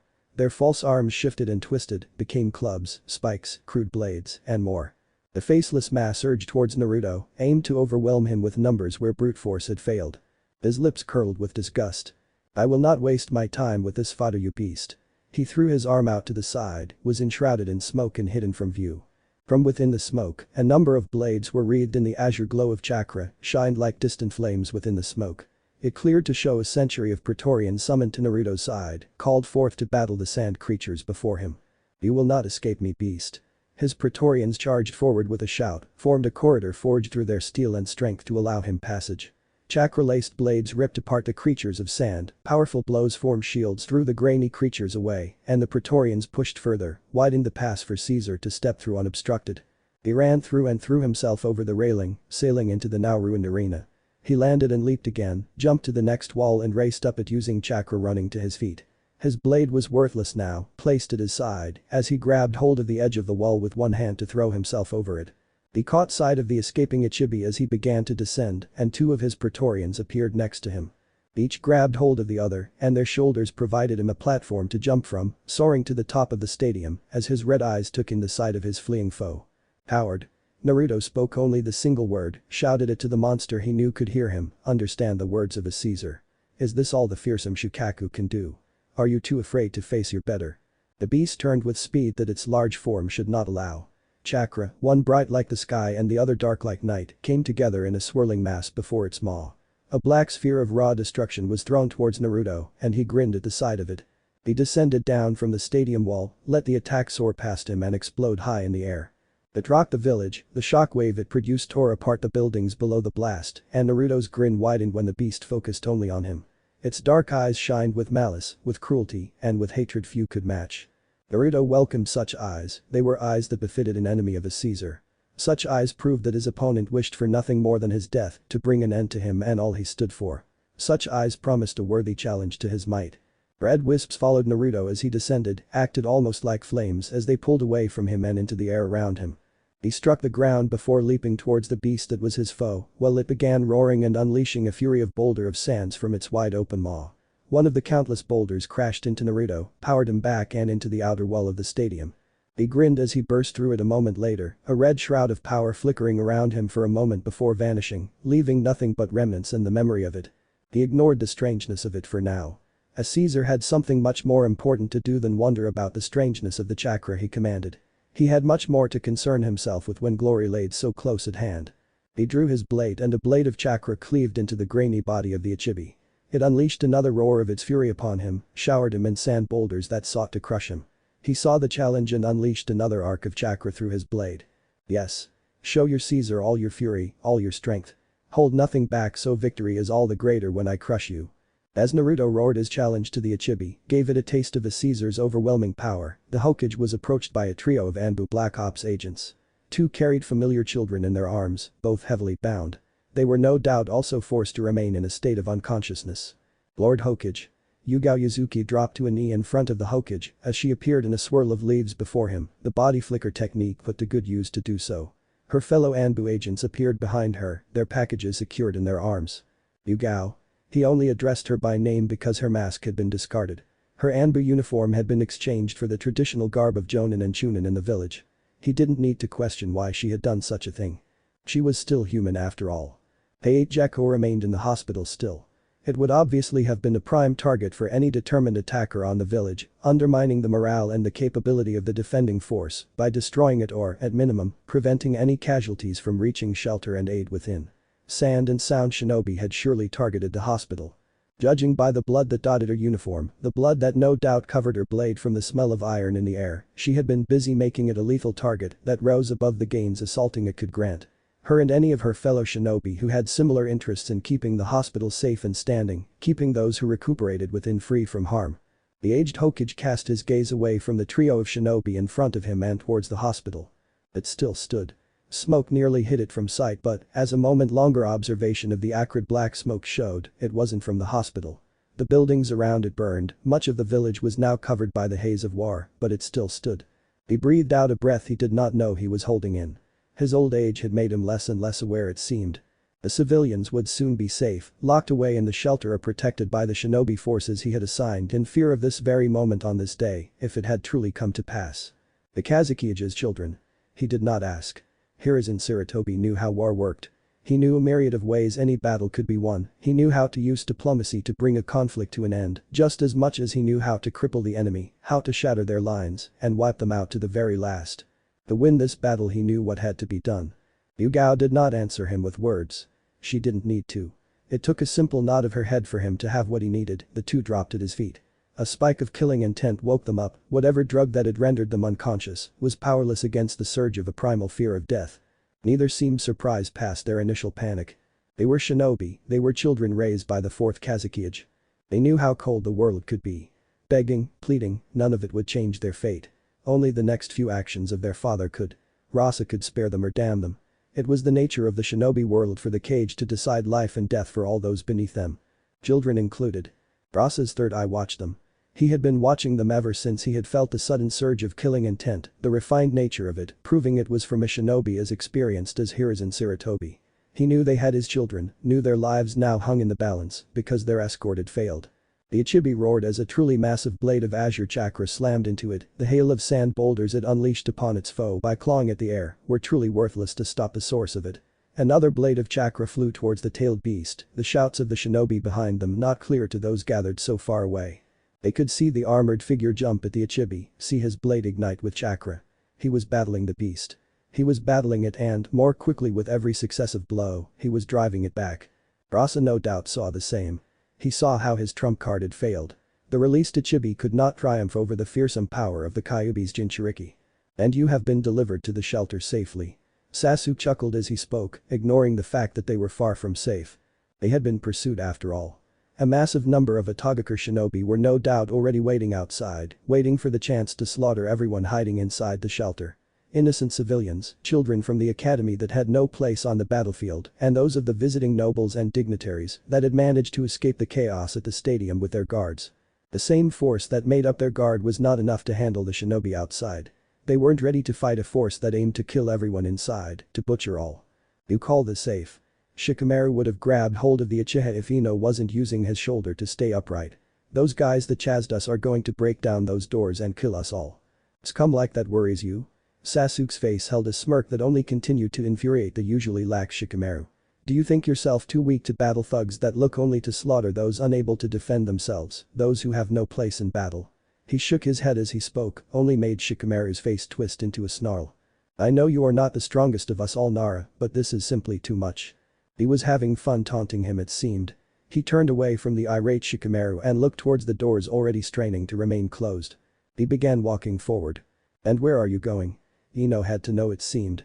She couldn't seem to leave him alone since their match. I'm going out to a warzone Ino-chan. Sasuke spoke her name with the same taunting tone he had taken to using during their match. It makes no sense for any of you to step outside with me. He drew the blade from his side, held up his arm, and his shield appeared on it. Especially after all the trouble it was to drag you all here. The mark on his arm burned with his chakra. In a burst of smoke more than several centuries worth of Praetorians appeared around him. The large space was suddenly cramped as several moved forward, formed a wall of shields stacked too high before the doors to the shelter. Sasuke summoned his helmet to his hand and used his sword hand to place it on. I hope you all appreciate what lies before you. Sasuke didn't turn to address the genin and civilians with him. He didn't need to look at them to know they were listening, all of their focus devoted to the words he spoke. These are my personal Praetorians, some of the finest in Caesar's Orange Legion. Should we be impressed at how much you care about us Sasuke-kun? Ino's voice held the same taunting tone as Sasuke's had when he spoke to her. I can hardly hold back my awe. The dull tone she spoke with made the Uchiha chuckle. Sasuke didn't waste any more time. He looked to the door that would open up to either glory or death. Praetorians, on me. Sasuke brought the flat of his blade against the shield he carried on his arm. Boo. Their cry was thunderous as they raised their blades to the ready position, held their shields up on arms that would give none. He's insane. Shikamaru shook his head at the complete insanity that was ahead of him. Sasuke seemed fully ready to charge out of the shelter and into the clear trap that awaited him outside. He's not going to survive if he goes out there. He probably will. Ino shook her head as she leaned on Shikamaru's shoulder. He's too stubborn to do something as simple as die. Single files to either side. Form the first rank. Shields at the ready. Advance on me. His instructions were quickly spoken and they were quickly relayed by those that had stood close to him. The lines behind the single line of shield that stood ready at the door became a flurry of movement and positioning. Two long lines snaked on either half of the assembled Praetorians that were prepared to stop any attack. At ready. Sasuke readied his sword from the front, his arm bearing his shield was moved in front of him. The centurion that stood with him, set to lead his file down just as Sasuke was, nodded to the legate. May we be blessed with glory legate. It is our only path centurion. He breathed in. He breathed out. Forward. The shield line broke in the center, Sasuke leading a stream of Praetorians to one side and the centurion to the other, their shields held out at their sides to cover as much as it could. That idiot Ino shook her head as she watched the Uchiha charge out of the shelter, the Praetorians following him with a roar. It was out to a hail of shuriken, of kunai, of deadly slicing and shredding air, bombs, smoke, and what had to be certain death. What is our shield? Sasuke shouted the short question as he came to a stop, turned to face the Odo shinobi that were already charging towards the forming line of steel. Strong. The Praetorians answered as one, their chakra-covered shields held at the ready as they met the wave of flesh with steel. Blood fell, steel sang through the air, and their shields held strong against the tide of humanity and hostility. First. Forward. The orders of the legate were absolute in battle. Boo. The Praetorians shouted as they forced their foremost wall of shields forward with a mighty effort, forced back the shinobi that tried to stop them and clash with their blades. Second. Pilum. Boo. The second rank did not advance with the first, they drew back ever so slightly as their sword was replaced with one of the many pilum each could summon to their hands. They surged forward, plunged a chakra-laden shaft and blade through the narrow gaps that appeared between the shields of their brothers. Bullets of chakra raced forward, forced the Atagakure shinobi gathered before their shields to jump away, escape from certain death. They threw a hail of shuriken, unleashed a myriad of different attacks and bolts of lightning, fireballs, bullets of wind, shard of stone, and torrents of water. They unleashed all they could against the might of the Orange Legion, against the wall of steel that seemed unwilling to bend in the slightest. Already the gaps were closed, the pilum withdrawn, and shield and sword once more in hand. Shields. The first row slammed their shields into the ground, spikes ripped down from below to lodge it in place. Above them other shields settled as they hunched over. The spikes that were released, driven into their place above their heads. More joined them, a ceiling of steel appearing above their heads in little more time than it would take one to blink their eyes. The entirety of it was wreathed in chakra, turned into an impenetrable defense. The world rocked when the barrage of attacks met the shields of the Praetorians, and they refused to yield. Keep attacking. The voice of who had to be the leader yelled his command, rushed through the needed hand signs before releasing a stream of fire from his mouth. His subordinates did not hesitate to follow him, unleashed enough power with their combined strength to create only destruction for their foe. Don't let up for a second. The wave that held the fury of all 5 nature transformations roared forward, slammed into the shields that did not yield as those that held them would yield to nothing. Explosions rocked the ground, spikes of earth slammed into the shields, fire crashed and burned all it managed to touch, water aimed to flood and drown the Praetorians that stood unflinching before the wave. Bolts of lightning were unleashed only to strike against the barrier of chakra that encompassed the impenetrable barrier of shields. Uchiha no jutsu. The voice came from behind them, the smoke drifted across their feet. Those in the rear turned too late to stop the descending steel. Blades cut them down and pilum that burned bright with the blue glow of the chakra that engulfed them ripped through their bodies, death taking them abruptly from the mortal coil. What the hell? The leader of the Itachi force that had targeted those unable to fight turned, looked at the full century that appeared without warning behind him. He spotted the centurion that must have been responsible just before a blade of chakra nearly took his head from his shoulders if he hadn't ducked in time. How did they get behind us? Forward. With their concentration devoted to their attack gone, the wave of destruction had let up. The remnants were tossed aside by the shields as the locks that kept them in place were released. The Uchiha was the first to charge forward, his shield left in the ground with so little time to make use of this opportunity. The rest of the Praetorians that had made up the front line charged forward with their blades in hand, the rest threw the pilum forward before drawing their swords from their sides. Chakra roared down the blade, created an azure flame that cast death's pale light on their foes as they attacked the Itachi shinobi that faced a grim fate from 2 fronts. The commander of the strike force sent to lay waste to Konoha's civilian populace narrowly lifted the weapon in his hand to stop the lethal blade of Sasuke from cleaving off his head. The Uchiha pushed forward, nearly pushed his foe off his feet and leaned in close to him. Their eyes met and his opponent was the first to look away. Is this all you could manage for Caesar's Legion Mizuki? Sasuke grinned as his foot kicked the former Chunin and now missing nin away. I heard that you once saw yourself to be a foe worthy of Caesar himself, but this is all you can do? You damn brat.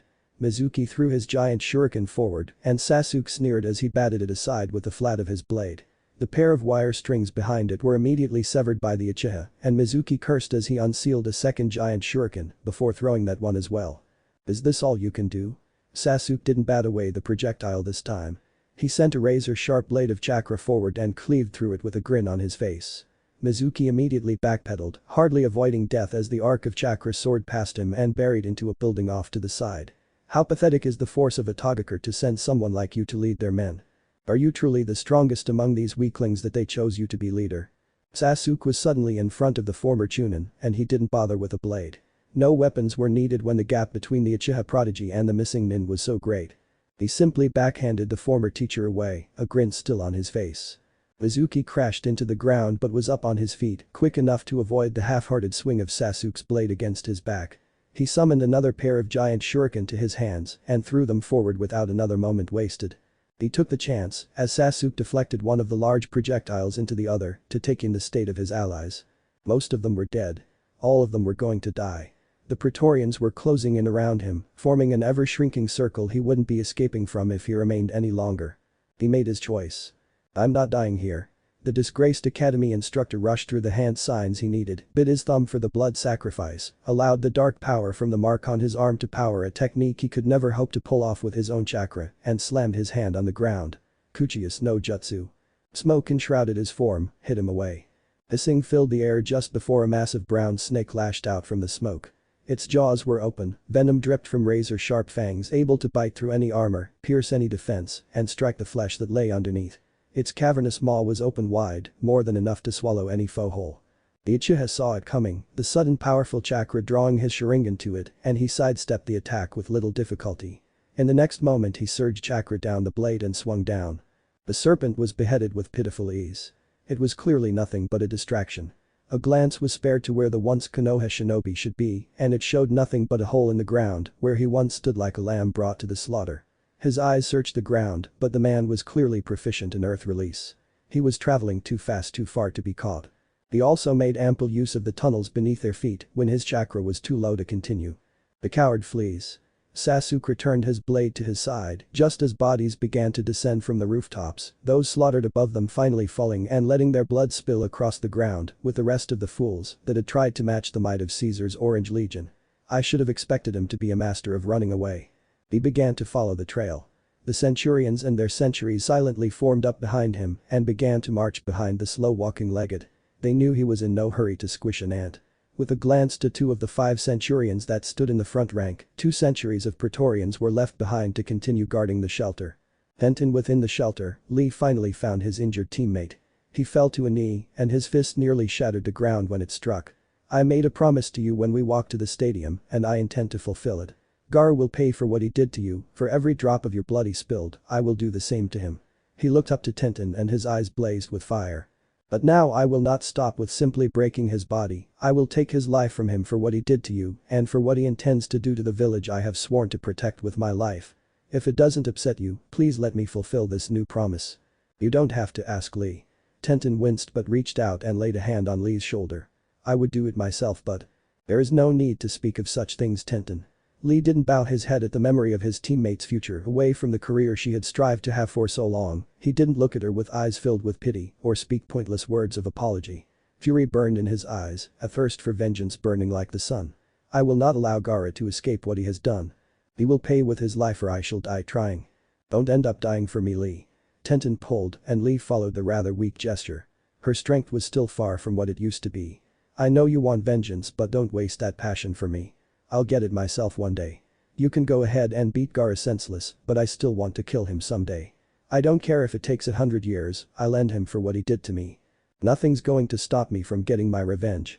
Her promise spoken to her teammate, the fledgling weapon master pulled Lee up to his feet. In the meantime, you go out there and do what you do best. Show him what a taijutsu master can do when someone is stupid enough to stand still like that. With words such as those spoken, Lee didn't smile or offer her a thumbs up. He gave a wordless nod as he turned away. He raced out of the shelter, a flash of green that did not escape red and black eyes as it raced past him. The grin split his face before he wordlessly dismissed his force, sent them to attain glory in the battles that raged through the streets of Konoha as he took off in pursuit of the student of the Green Beast. Not too far from them actually, the Green Beast of Konohagakure flew through the air from a blow from the transformed Jirobo. It looks like 2 isn't enough. He recovered and focused. Third gate of life, open. His skin turned red and his speed increased, his striking power became greater, and the Green Beast of Konoha became that much fiercer with another of his limits broken through. Again with this. Seiken was upon him, his 2 armored hands joined above his head. He likely aimed to crush his skull with his enhanced strength only for Guy to strike fast and first, a powerful kick throwing Seiken into the air. Jirobo arrived a moment later, his hands moving through the necessary seals to unleash an earth release technique, and Guy delivered a single solid blow to the durable shinobi's stomach in less time it took for the dirt from his arrival to rise from his feet. He was sent flying down the street, crashed through numerous buildings, and wasn't in sight any longer. The hell did this guy do? Taiya waited near Kidomaru, the 2 merely observing as half of their team was laid to waste ahead of them. Seiken was still flying higher and higher into the air, and Jirobo was out of even Kidomaru's sight at this point and showed no signs of stopping. How is he so strong? The 8 gates. Kidomaru's voice was a near whisper. His changed face was suddenly pale. I had heard he could pull it off but seeing that power in action is different. The fuck are you talking about? Taiya would have yelled her question at him in any other situation, but not the current one. She didn't know exactly what had Kidomaru afraid of the oddly dressed jonin, but she knew better than to draw any attention to them. He had just demolished their 2 close-range fighters. The 8 gates pure physical enhancement and limit release. It's like a cheat code. That guy is a taijutsu master to pull that off. Kidomaru pulled back, drew back into the shadows. I'm not fighting that freak of nature if he's really got something like that under his belt. You're fucking running. AI only received a look of disbelief from the 6-armed man. Staying here is game over. We can't beat this guy. Both felt as if eyes were burrowing into the back of their heads. The glance behind them showed it to be true. I didn't give either a chance to react to his sudden appearance behind them, striking out at Taiya with a simple and straight blow that threw her away from Kidomaru, sent her crashing across the street. The blow had knocked her unconscious before she hit the ground. Kidomaru's body was rapidly covered in golden armor, it spreading in little more than a blink of an eye. It was far too slow. I struck him in the chest with a kick far faster than the spider's sticky gold armor could properly form and harden. He was ripped from his web, ripped from the shadows he had concealed himself in, and went sailing through the air. I pushed off of the thread he had perched on before it fully snapped from Kidomaru's abrupt flight, ripping through it and beat him to his next destination, his impact shattering the wall, but he was already pushing off of it and launching himself forward. His next blow slammed into the 6-armed shinobi, blood flew from his mouth as he was folded in half by the blow while still reeling from the first. Guy gave him no time to recover before he was sent crashing into the street with an overhead blow. Hidemaru hit the ground and cratered it, his battered body bouncing back up from the ground from the impact before falling just as quickly as it had risen. I appeared next to the crater before it fully finished forming. He spared a glance towards where the Ichibi was thrown onto its side by a shining blade of blue chakra, where he saw an island of gold dust hang high above the stadium that housed the Hokage and so many others. His battle may have been won, but the war for the village was not yet over. He rushed off to join them. The green beast would not find rest until all of the invaders of his home had been destroyed. Nothing. It was all he knew at the moment. He didn't feel anything as his eyes opened minutely before just as swiftly closing. He resisted the urge to shake his head to clear it of the cobwebs as he returned to consciousness. He was a jonin. He was used to abruptly returning to consciousness, coming back from the darkness only to be thrown into a fresh hell. This was slightly different. He was being moved. By the way his arms were just thrown over a pair of shoulders, he was with an ally. He wasn't restrained at all from what he could gather when he moved his hand slightly. With the invasion likely in full swing by now, no one was stupid enough not to tie a shinobi up when they managed to capture them alive. He could already think of 100 ways to get away even with his exhausted and battered body. He could get away despite his exhausted, battered, and strangely numb body. Ah hey, Ibiki. Kakashi caught sight of the familiar scarred man, his trademark trench coat off and on whoever was carrying him on their back. He figured the person was a woman from what he could see of their build from his position, but still wasn't too sure. He didn't recognize the hair, but the smell was familiar. A bit off, a weird addition he couldn't quite place, but it was still familiar. Looks like you're awake. Ibiki kept pace with him and his mysterious carrier. He smelled again but still couldn't figure out who was holding him. Unless I'm dreaming I'm being carried like this. Kakashi didn't adjust his position. He was too tired to do little more than make sure he closed the eye that held the sharingan. He had mistakenly opened it for a moment and immediately felt a drain on his chakra reserves. They were already depleted and only experience let him close his eye in time. If he didn't have it, he would probably already be unconscious again. You don't seem like one to dream much. Ibiki drew closer, Kakashi could tell he shifted close without even having to look at his side. He didn't need to with how close the voice was, with how two sets of sandals landed closer to each other now. I always like my sleep uninterrupted. Kakashi leaned his head forward on the mysterious carrier's shoulder, but couldn't exactly get a good look at them. The smoke around them, the fact that his left eye was out of the picture thanks to the sharingan, the fact that keeping his right eye even half open was a struggle like no other, and a few more things like chakra exhaustion and likely severe burns he was mentally blocking out at the moment, made uncovering the identity of his carrier a bit of a hassle. After the fight he had been through, he was fine not worrying about which Konoha shinobi was getting him out of harm's way. Their smell was still strange. Only you would be concerned with sleep now, Kakashi. Ibiki moved ahead, engaging a pair of Sunagaku shinobi that thought the three traveling shinobi were easy targets. He killed one easy enough, a kunai slashing over their throat, while the other evaded the same fate. They were partway through the hand seals for a wind release technique when a wire string finished wrapping around their neck. Ibiki caught the shuriken by the hole in the center and tugged on it. Blood poured from the mouth of the shinobi as the razor-sharp wire cut through their neck. Ibiki didn't waste time and dashed past time, his kunai finishing the job the wire had started. He left them hanging from the rooftops, the shuriken thrown to wrap around the falling body of their comrade. The dead anchored the dead, let him hang from the rooftops as a message to the rest of the invaders. Death waited for them all for daring to invade the hidden leaf. So who are you? Kakashi looked ahead again, resting his mask-covered chin on the shoulder of the borrowed coat. He didn't receive an answer. The clawed hands holding onto his legs made him believe his mysterious carrier was an Inuzuka, but he immediately disregarded that idea. There wasn't an Incan nearby, not even the smell of one either on his mysterious carrier or nearby. Besides, he knew most of the Inuzuka and the ones he didn't know he was at least familiar enough with to recognize. She didn't smell anything like any of the ones he knew. She moved differently too, lacked the innate ferocity most Inuzuka carried with them with every step. Inuzuka was definitely out. Aburum? No. He had worked with them enough, knew how strange their insects made things. Nearly eliminated their scent, suppressed it as they grew older, and made them amazing trackers when paired with Inuzuka. The clawed hands were tapping on his legs.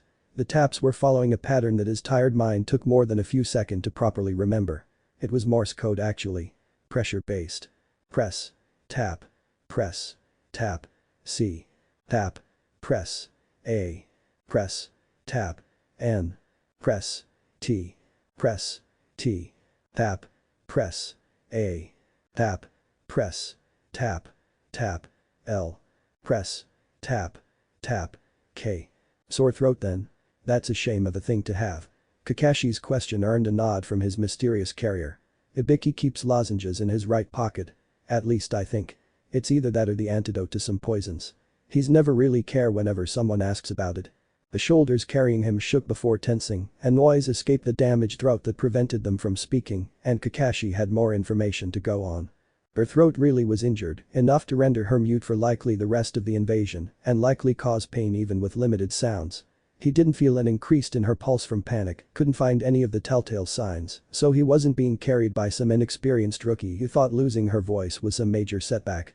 He was with someone who knew a shinobi had to discard their voice for days sometimes, force herself to be quiet or suffer death at the hands of the enemy. Whoever was carrying him knew how vital silence was.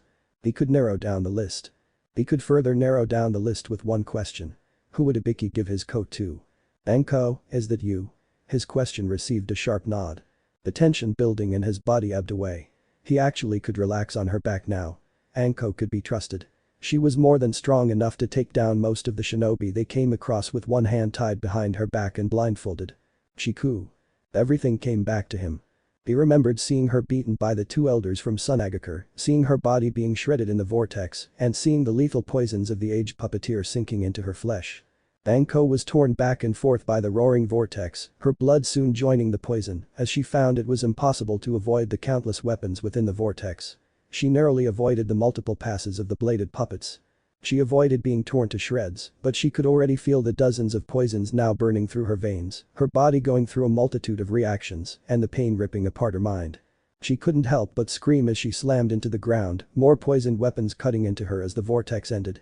She tried to rise, but the two puppets crashed into her, their blades further tearing into her skin, and two actually impaling her through the stomach.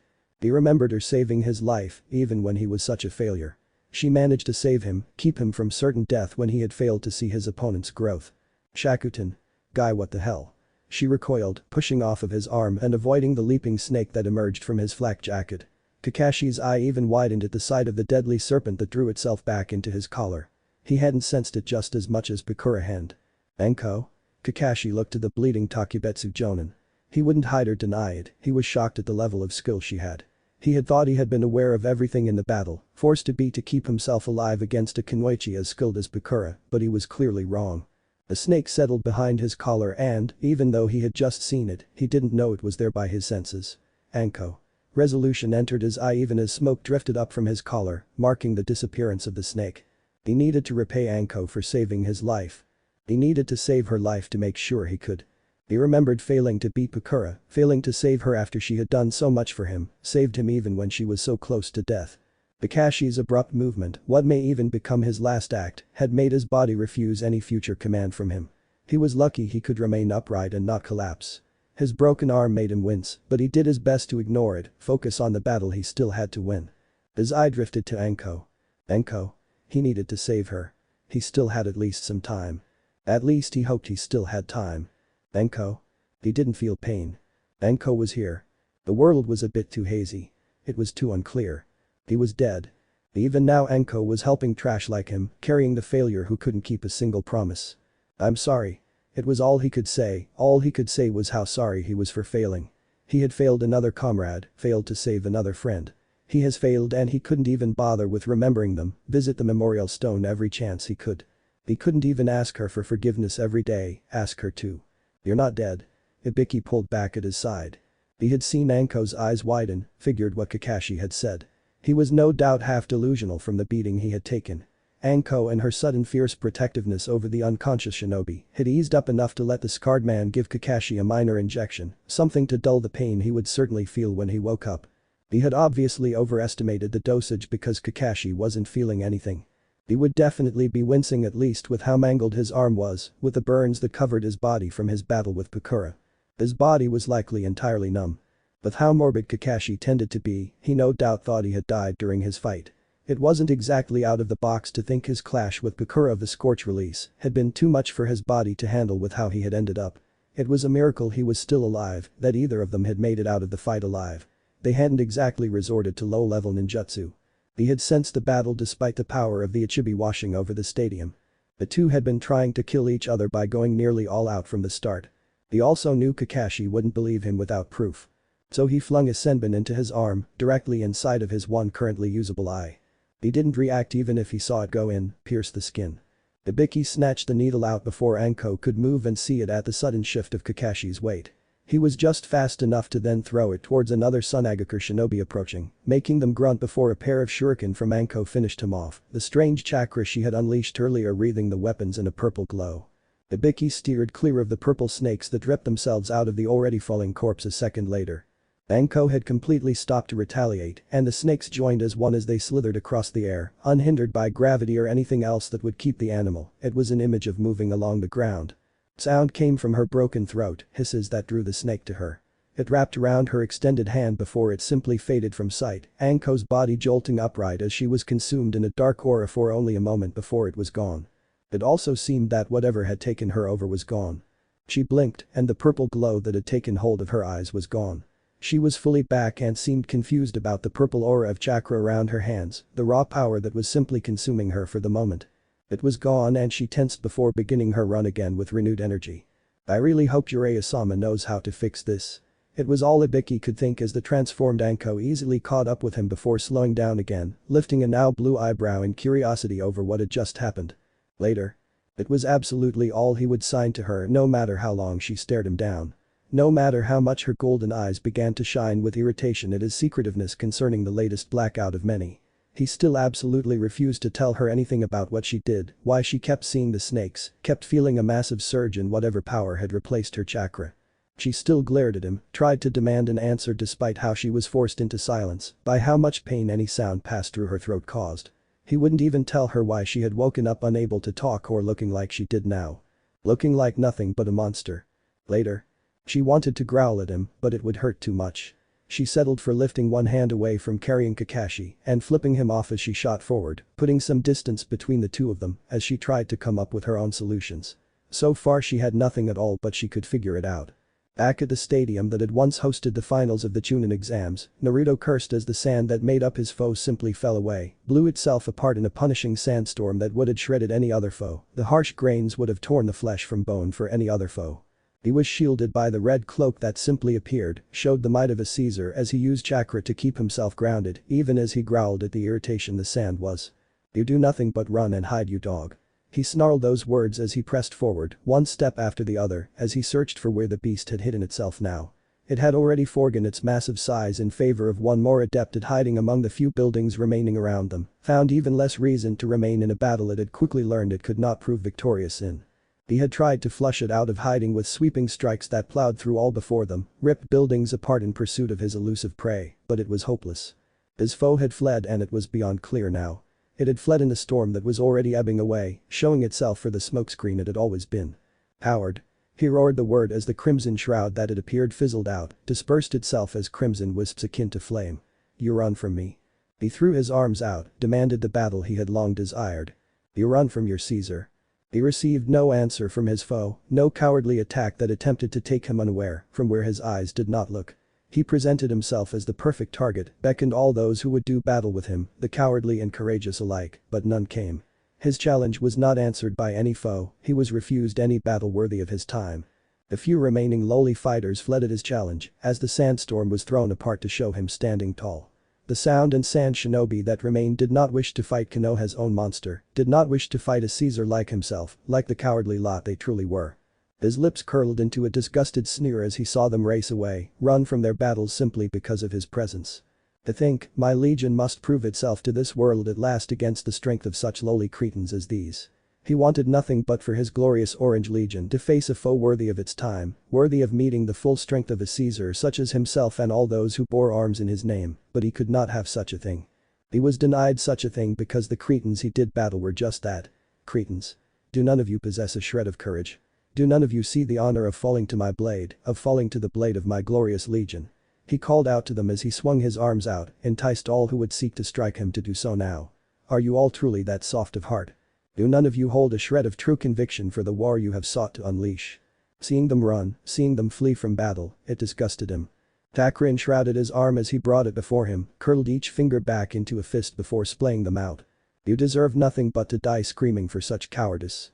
Chakra ripped free round him, consumed him as a roaring vortex like no other before. If you shall run, my legion shall cut you down like the cretins you are. His army of 100 appeared before him. 100 Praetorians was all that was needed to lay to waste such a foe as this. Advance with steel and shield in hand. Show these cretins what true conviction is, teach them to fear such a cowardly act as fleeing more than death. Chase them to the last, chase them down and cut them down like the dogs they are. Chakra wrapped around his hand as spiraling strands as a small part of his magnificent legion roared its approval to such a glorious order.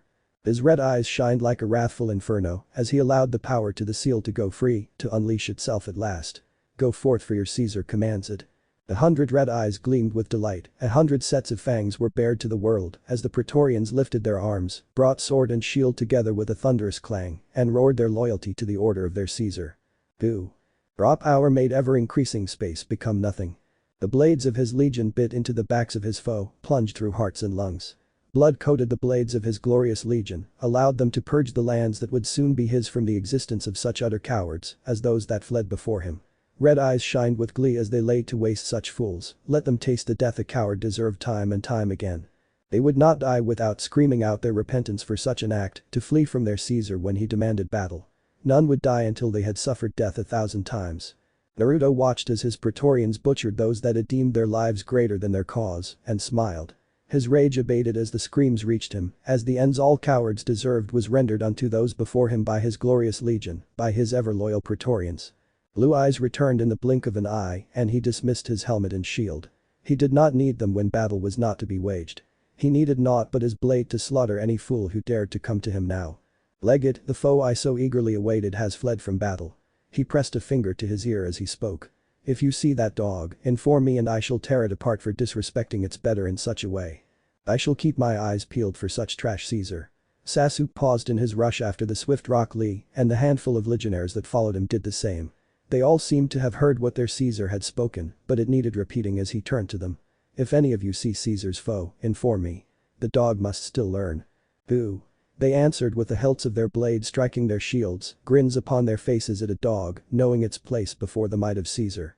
Blue eyes gleamed with anticipation for being the one to show Caesar where his foe had run to be the one to let Caesar begin his battle once again and tear apart such a weakling as the Uchiha. Naruto chuckled as he heard the eagerness of his legion to find the beast that had made such a cowardly flight from death at his hands. He chuckled as he jumped onto the side of the stadium, beginning a climb to the top that took him mere moments. He did not savor the view before him of the village obscured by smoke, of the numerous battles that raged below like ever gluttonous flames in a forest lit aflame. He did not focus on such sights before he had greater concerns. Personal pleasure could come after business. Hokage. His voice carried so effortlessly over the stadium that his legion had evacuated earlier, called to the Hokage that held a mental conference with the heads of the strongest clans that called Konoha their home. He landed after a mighty leap before the Hokage, ignored the trio of Anbu Black Ops that silently appeared at his back, blades poised to take his life at his sudden appearance. They were ignored because his Praetorians answered in kind, a trio appearing behind him with shields at the ready and pilum ready to plunge forward.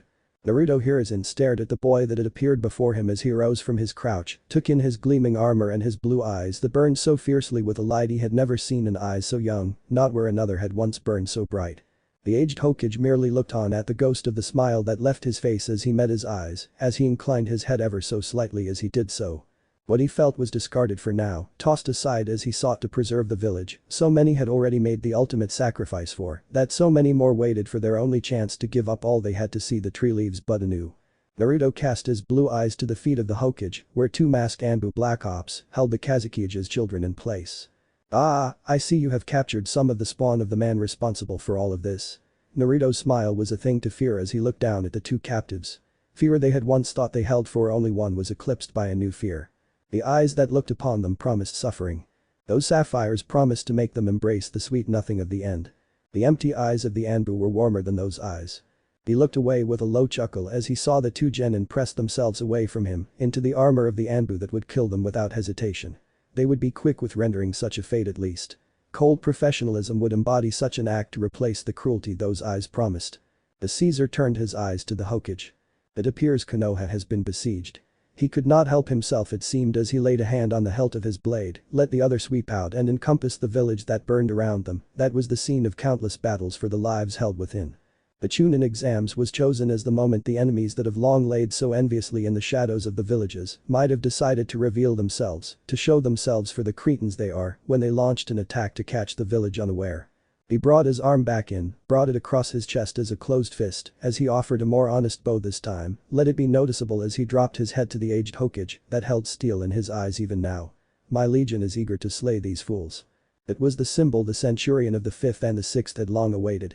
Our ripped free of the twin seals that burned on their arms as they slammed their hands into the ground, brought forth their cohorts at last with eager smiles upon their lips. 20 centurion drew their blades as one. It was the sign for 2,000 to do the same. Forward. 2 voices cried out as one and a wave of steel descended upon the invaders at last. 2 waves of steel at last pushed away from the stadium, the 2 waves that made up each swinging wider and wider as a relentless and all-consuming tide of death. Naruto enjoyed the looks of surprise, of awe, of horror that could not be concealed at the sight before them. It made the part of him that craved such a thing, craved such a response from those he would soon rule over, bring great joy to his Caesar. His 5th and 6th cohorts at last were unleashed upon the world, a greater portion of his unfathomable might was unleashed for all to see and be in awe of. He could once again show all who sought to challenge his right to rule as a Caesar, his right to claim dominion over them all, as nothing but fools seeking to deny an unassailable truth of the world. He was its Caesar. All would bow to him. This changes everything. Danzo Shimura was not a man who was very easily surprised. He was not a man who was ever surprised. He had made it a goal in his life to eliminate surprise, to eliminate as many of the unknowns of this world as he could, because they were a danger he could not afford. Yet he could still be surprised. As he was now. Surprised and horrified at what Naruto Uzumaki had so casually unleashed upon the village, the twin tides of death that ran across the village, that seemed to only grow in size and scope the longer it remained free to roam further and further. He was one of countless eyes to lay witness to the 5th and 6th cohorts of the boy's personal army, the force he had titled as his Orange Legion. He was not the only one to see what such a power promised. He was not the only one to see the might of the Kyuubi's Jinchuriki. He was one of the few to realize the truth of Naruto Uzumaki in that moment. He saw the truth, the reality that Naruto Uzumaki could not be trusted. His legion could not be trusted. The set of golden eyes watched the sudden surge with interest. My, he certainly seems like an interesting boy, doesn't he, Kabuto? Orochimaru of the Sannin merely observed the orange armored tide as it swept through the streets, as it cascaded over the rooftops, as it left a lake of blood in its path. It left no survivors, it left none free from death. He smiled. He'll certainly be interesting to see grow. Orochimaru merely watched as his force was shattered, as the sand shinobi began to pull back with no other option but to face death, as his enhanced shinobi fell one after the other, fell to the blades that would not stop, fell to the shields that did not waver, and fell to the force that seemed to have no end. The 1,000 sweeping out on either side seemed to only grow more and more, grow larger and larger without an end in sight. One armored form fell only to be replaced by what seemed like 5 fresh blades. 10 could fall in the front, and 20 would surge to replace them, surge to cover their blade in the blood of their foe. None could fall, and another dozen could appear eager for the chance to spill blood, eager for the chance to be part of the unstoppable tide that was the Orange Legion. The truly countless number of voices unleashed the same battle cry, a countless number of hands wielded the same blade, a countless number of arms held the same shield, and a countless number of eyes gleamed with utter delight at the carnage they wrought as they descended upon their foe. Orochimaru watched it all and found himself unable to do anything but smile at the sight. Such an intriguing technique. The pale-skinned Sannin licked his lips at the sight of such a force, his thoughts already proposed theory after theory on how it had come to be, why it had come to be, how it could be bettered, and, most important of all, how he could obtain such a power. The sheer opportunity this was nearly made him forget where he was. A pair of rude Anbu attempted to kill him. He crushed the skull of one with his hand, and the other was victim of a pair of snakes that appeared from his sleeves in little more than a blink of an eye. The serpents moved with speed unbefitting of their massive size as they wrapped around their target, bit down, and injected their masked form with corrosive venom. They didn't scream as they dissolved, as they gave a final attempt to kill him with the same venom burning them away. It failed when the snakes constricted, shattered the brittle bones, and let blood and more explode outwards from the sudden surge of pressure as thick coils of muscle were put to use. These children should know better by now. Orochimaru was spotless from the gory demise that had befallen the root. He looked almost disappointed that another pair of lives had been so callously thrown away by Danzo. They were the 16th and 17th, respectively, lives of such promising research specimens that had been tossed aside in another vain attempt to take his own. He was almost growing annoyed with whatever plot Danzo had in mind, why he sent so many of his precious assassins to their deaths. I could give you boys and girls hours, and you would never manage to kill me, no matter how many times you tried. Orochimaru, in truth, wasn't that annoyed. Meeting Jiraiya again had made him remember just how exhilarating a fight could be, how much his devotion towards his research had improved him, see how his once teammate had strived to follow after him and grow in strength. The root branch of the Anbu Black Ops were nothing like that, could never be anything like that. They were unique but painfully uncreative. They all attacked in the same way no matter how many times it failed. Attack with everything in the most expected manner. Ignore the idea of the self, only think of the greatness of Konoha. All attacks were nothing but suicidal bullheaded charges in the end, easily predictable even if he was only half paying attention to them.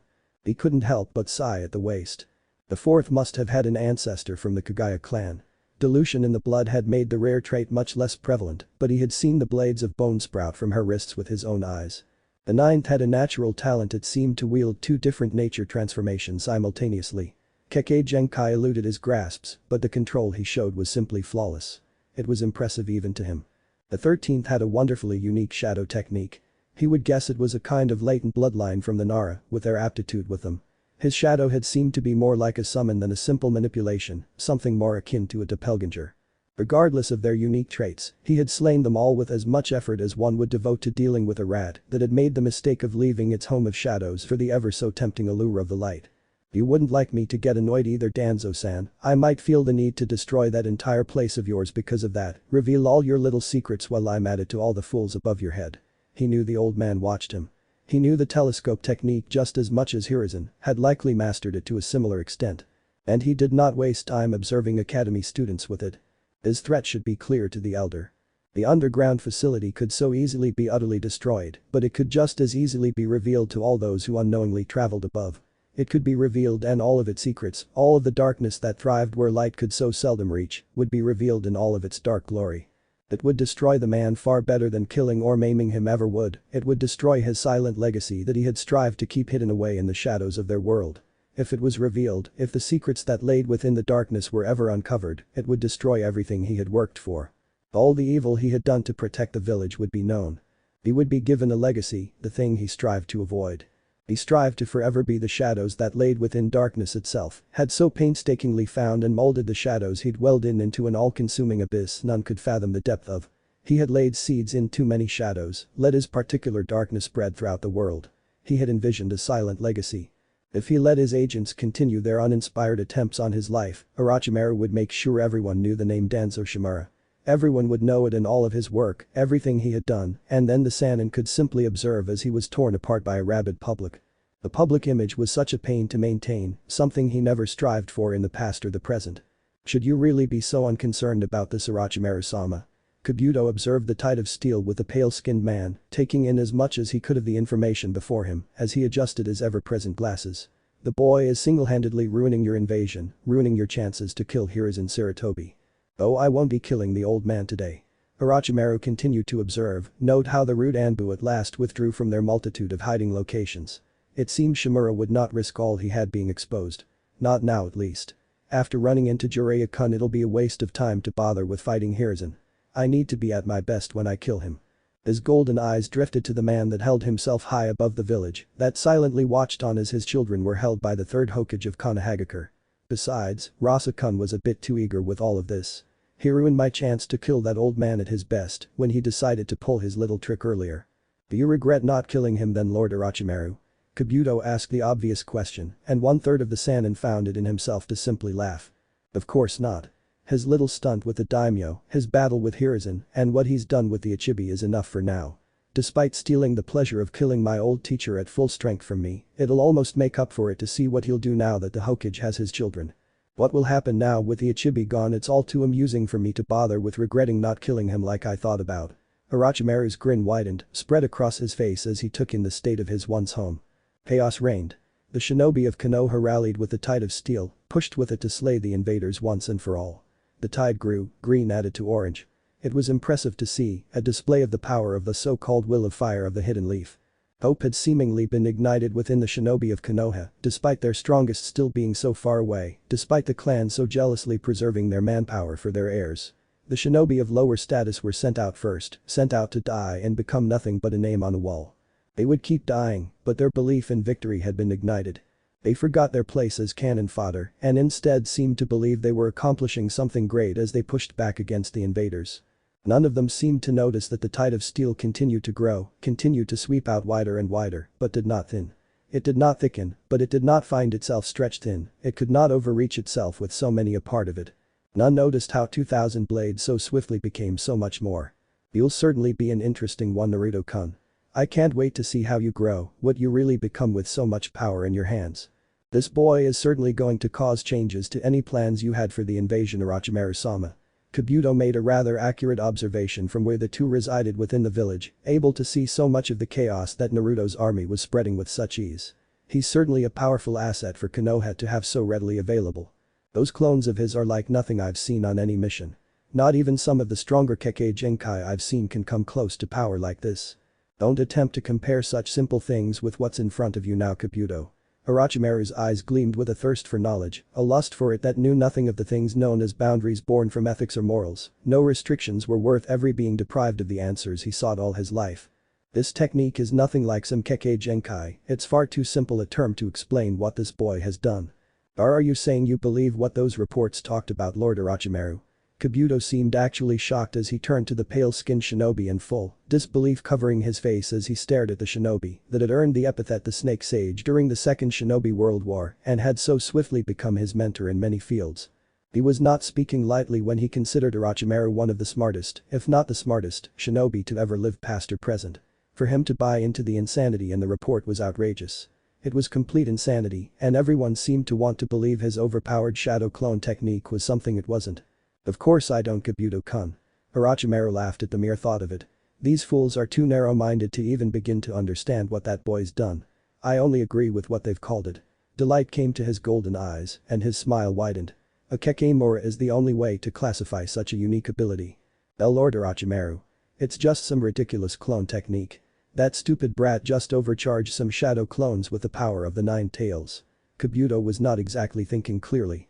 The sight of the clones surging across the village had reminded him just how close he had come to death when the invasion began not even an hour ago. Do you think I won't cut through you? Naruto smiled at the Anbu. The shadows cast across his face by the light of the chakra across his blade made it appear demonic. I have no problem with such a thing. He had gotten a taste of such power and he had not forgotten how it had screamed of nothing but death. If it promised oblivion and the one who wielded it would deliver such a thing with a smile on his face. Now Kabuto, don't let your little encounter with Naruto-kun turn you into a fool. Orochimaru laid a hand on his student's shoulder as he suddenly appeared within his personal space. It makes me reconsider spending so much time teaching you, drawing out your potential. You should know better than to play like that. That boy possesses something unique, possesses a power that is like no other because it's been shaped by things utterly unique to him. The eyes of the Snake Sage narrowed as he looked towards the stadium the invasion had been launched from. There is something that makes that boy dangerous, not to this village, not to the land of fire, and not to the rest of the 5 great nations. He's become a danger to the entire world. His smile fell away. He had never seen Naruto Uzumaki in person before this day, he had seen a picture of the Jinchuriki once, and that was all. The Uzumaki blood flowing in his veins from his mother had drawn his interest for a brief period of time before he discarded such a thing. The boy was the Jinchuriki of the Kyuubi since his birth and was only interesting to see the long-term effects of the seal the 4th Hokage had used. It hadn't held his interest since it was an experiment that involved purely observation of the subject. The 3rd was no fool and kept too close an eye for him to take him away. Danzo monitored the boy too closely to risk one of his few double agents within route taking him. All of it was rather worthless in truth, it had only taken a few days of observation to see that the boy was completely unaffected by the beast sealed inside him as he grew. The only effect he could see was an abysmal level of chakra control, but that could have also been blamed on the boy being a fool who lacked the barest shreds of patience. The Jinchuriki of the Ichibi had drawn his interests away not too long after his observations. The boy was clearly influenced by the beast, the seal was somehow a mess he enjoyed simply observing, as the host's mind fell apart and served as a complexity he simply enjoyed unraveling as time went on. The Jinchuriki of the Hachibi was even more interesting. His strange draw to the moon, his control being strained during a full moon to such an extent that the Hachibi could manifest itself even under additional seals, it was all very interesting to see. There was so much more interesting than some prankster of a boy in Konoha, one who showed behavior painfully in line with what he had expected of such a loud boy, and one far too risky to try and grab without good enough reason. The 3rd had learned to increase security around Jinchuriki after the prior host was kidnapped right from under their noses. Orochimaru almost regretted not keeping up to date on the boy, not seeing him up close until today. He had absolutely no idea what he had done since his initial look at him so many years ago. His smile returned. There was certainly a fondness in them, like the snake sage was seeing a friend he had no idea was a friend until mere moments ago. There is something about Naruto Uzumaki, something almost terrifyingly strange. He released his student. His smile somehow widened as his eyes sharpened, distance became nothing to him. He analyzed the boy so far away, saw the power that flowed so freely from his body, the power that was distinct to only one beast in this world. Yes, Naruto Uzumaki is certainly different from all the others. His concentration had lapsed again. Recharged him from the shadows this time. They had hidden themselves well, masked themselves under the abundance of chakra the battles waging across Konoha released into the village. It was an impressive skill that Danzo had sullied once again, it seemed. Such a trio of interesting shinobi wasted in the root program, snatched up by Danzo out of some misguided sense of using them. He did nothing. He merely looked at Kabuto. Blue chakra enshrouded the hands of his gray-haired student as he dashed forward without another moment wasted. The first was easy to kill, a blow to the chest shredding his heart with an injection of chakra. The other two were smarter, they avoided his hands as they moved around him to strike at Orochimaru from either side, drive their blades through him, in addition to the explosive that were already beginning to burn across their bodies. Kabuto was there before they could manage it. He hardly spared the two a glance before both had plunged their blade through the other. His genjutsu skills still needed some work, but it was still leagues above what the root could notice before it was too late. A push was all it took to send them plummeting from the rooftop and to their fiery and, in Orochimaru's opinion, far too loud demise. Why involve explosives in an assassination attempt? Any missing nin worth the title knew the particular smell of an explosive tag from across a room. They would be hard-pressed to miss such a substantial amount like the two were wearing. That was rather lazy of you, Lord Orochimaru. I thought you would want to take down the last three. Kabuto adjusted his glasses once the chakra around his hands died down. You dealt with the first 17 easily enough. It would have been greedy for me to kill all of these assassins.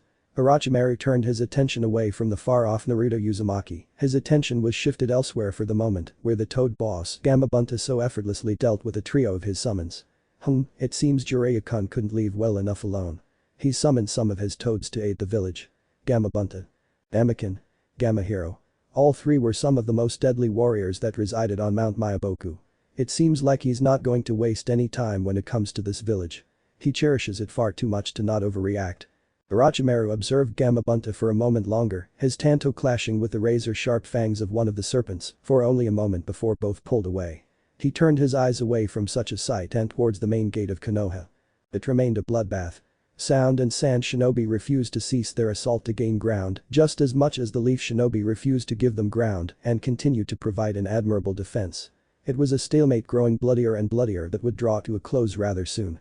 The tide of steel would reach it within the next few minutes, in addition to Konoha's more veteran shinobi arriving sooner rather than later.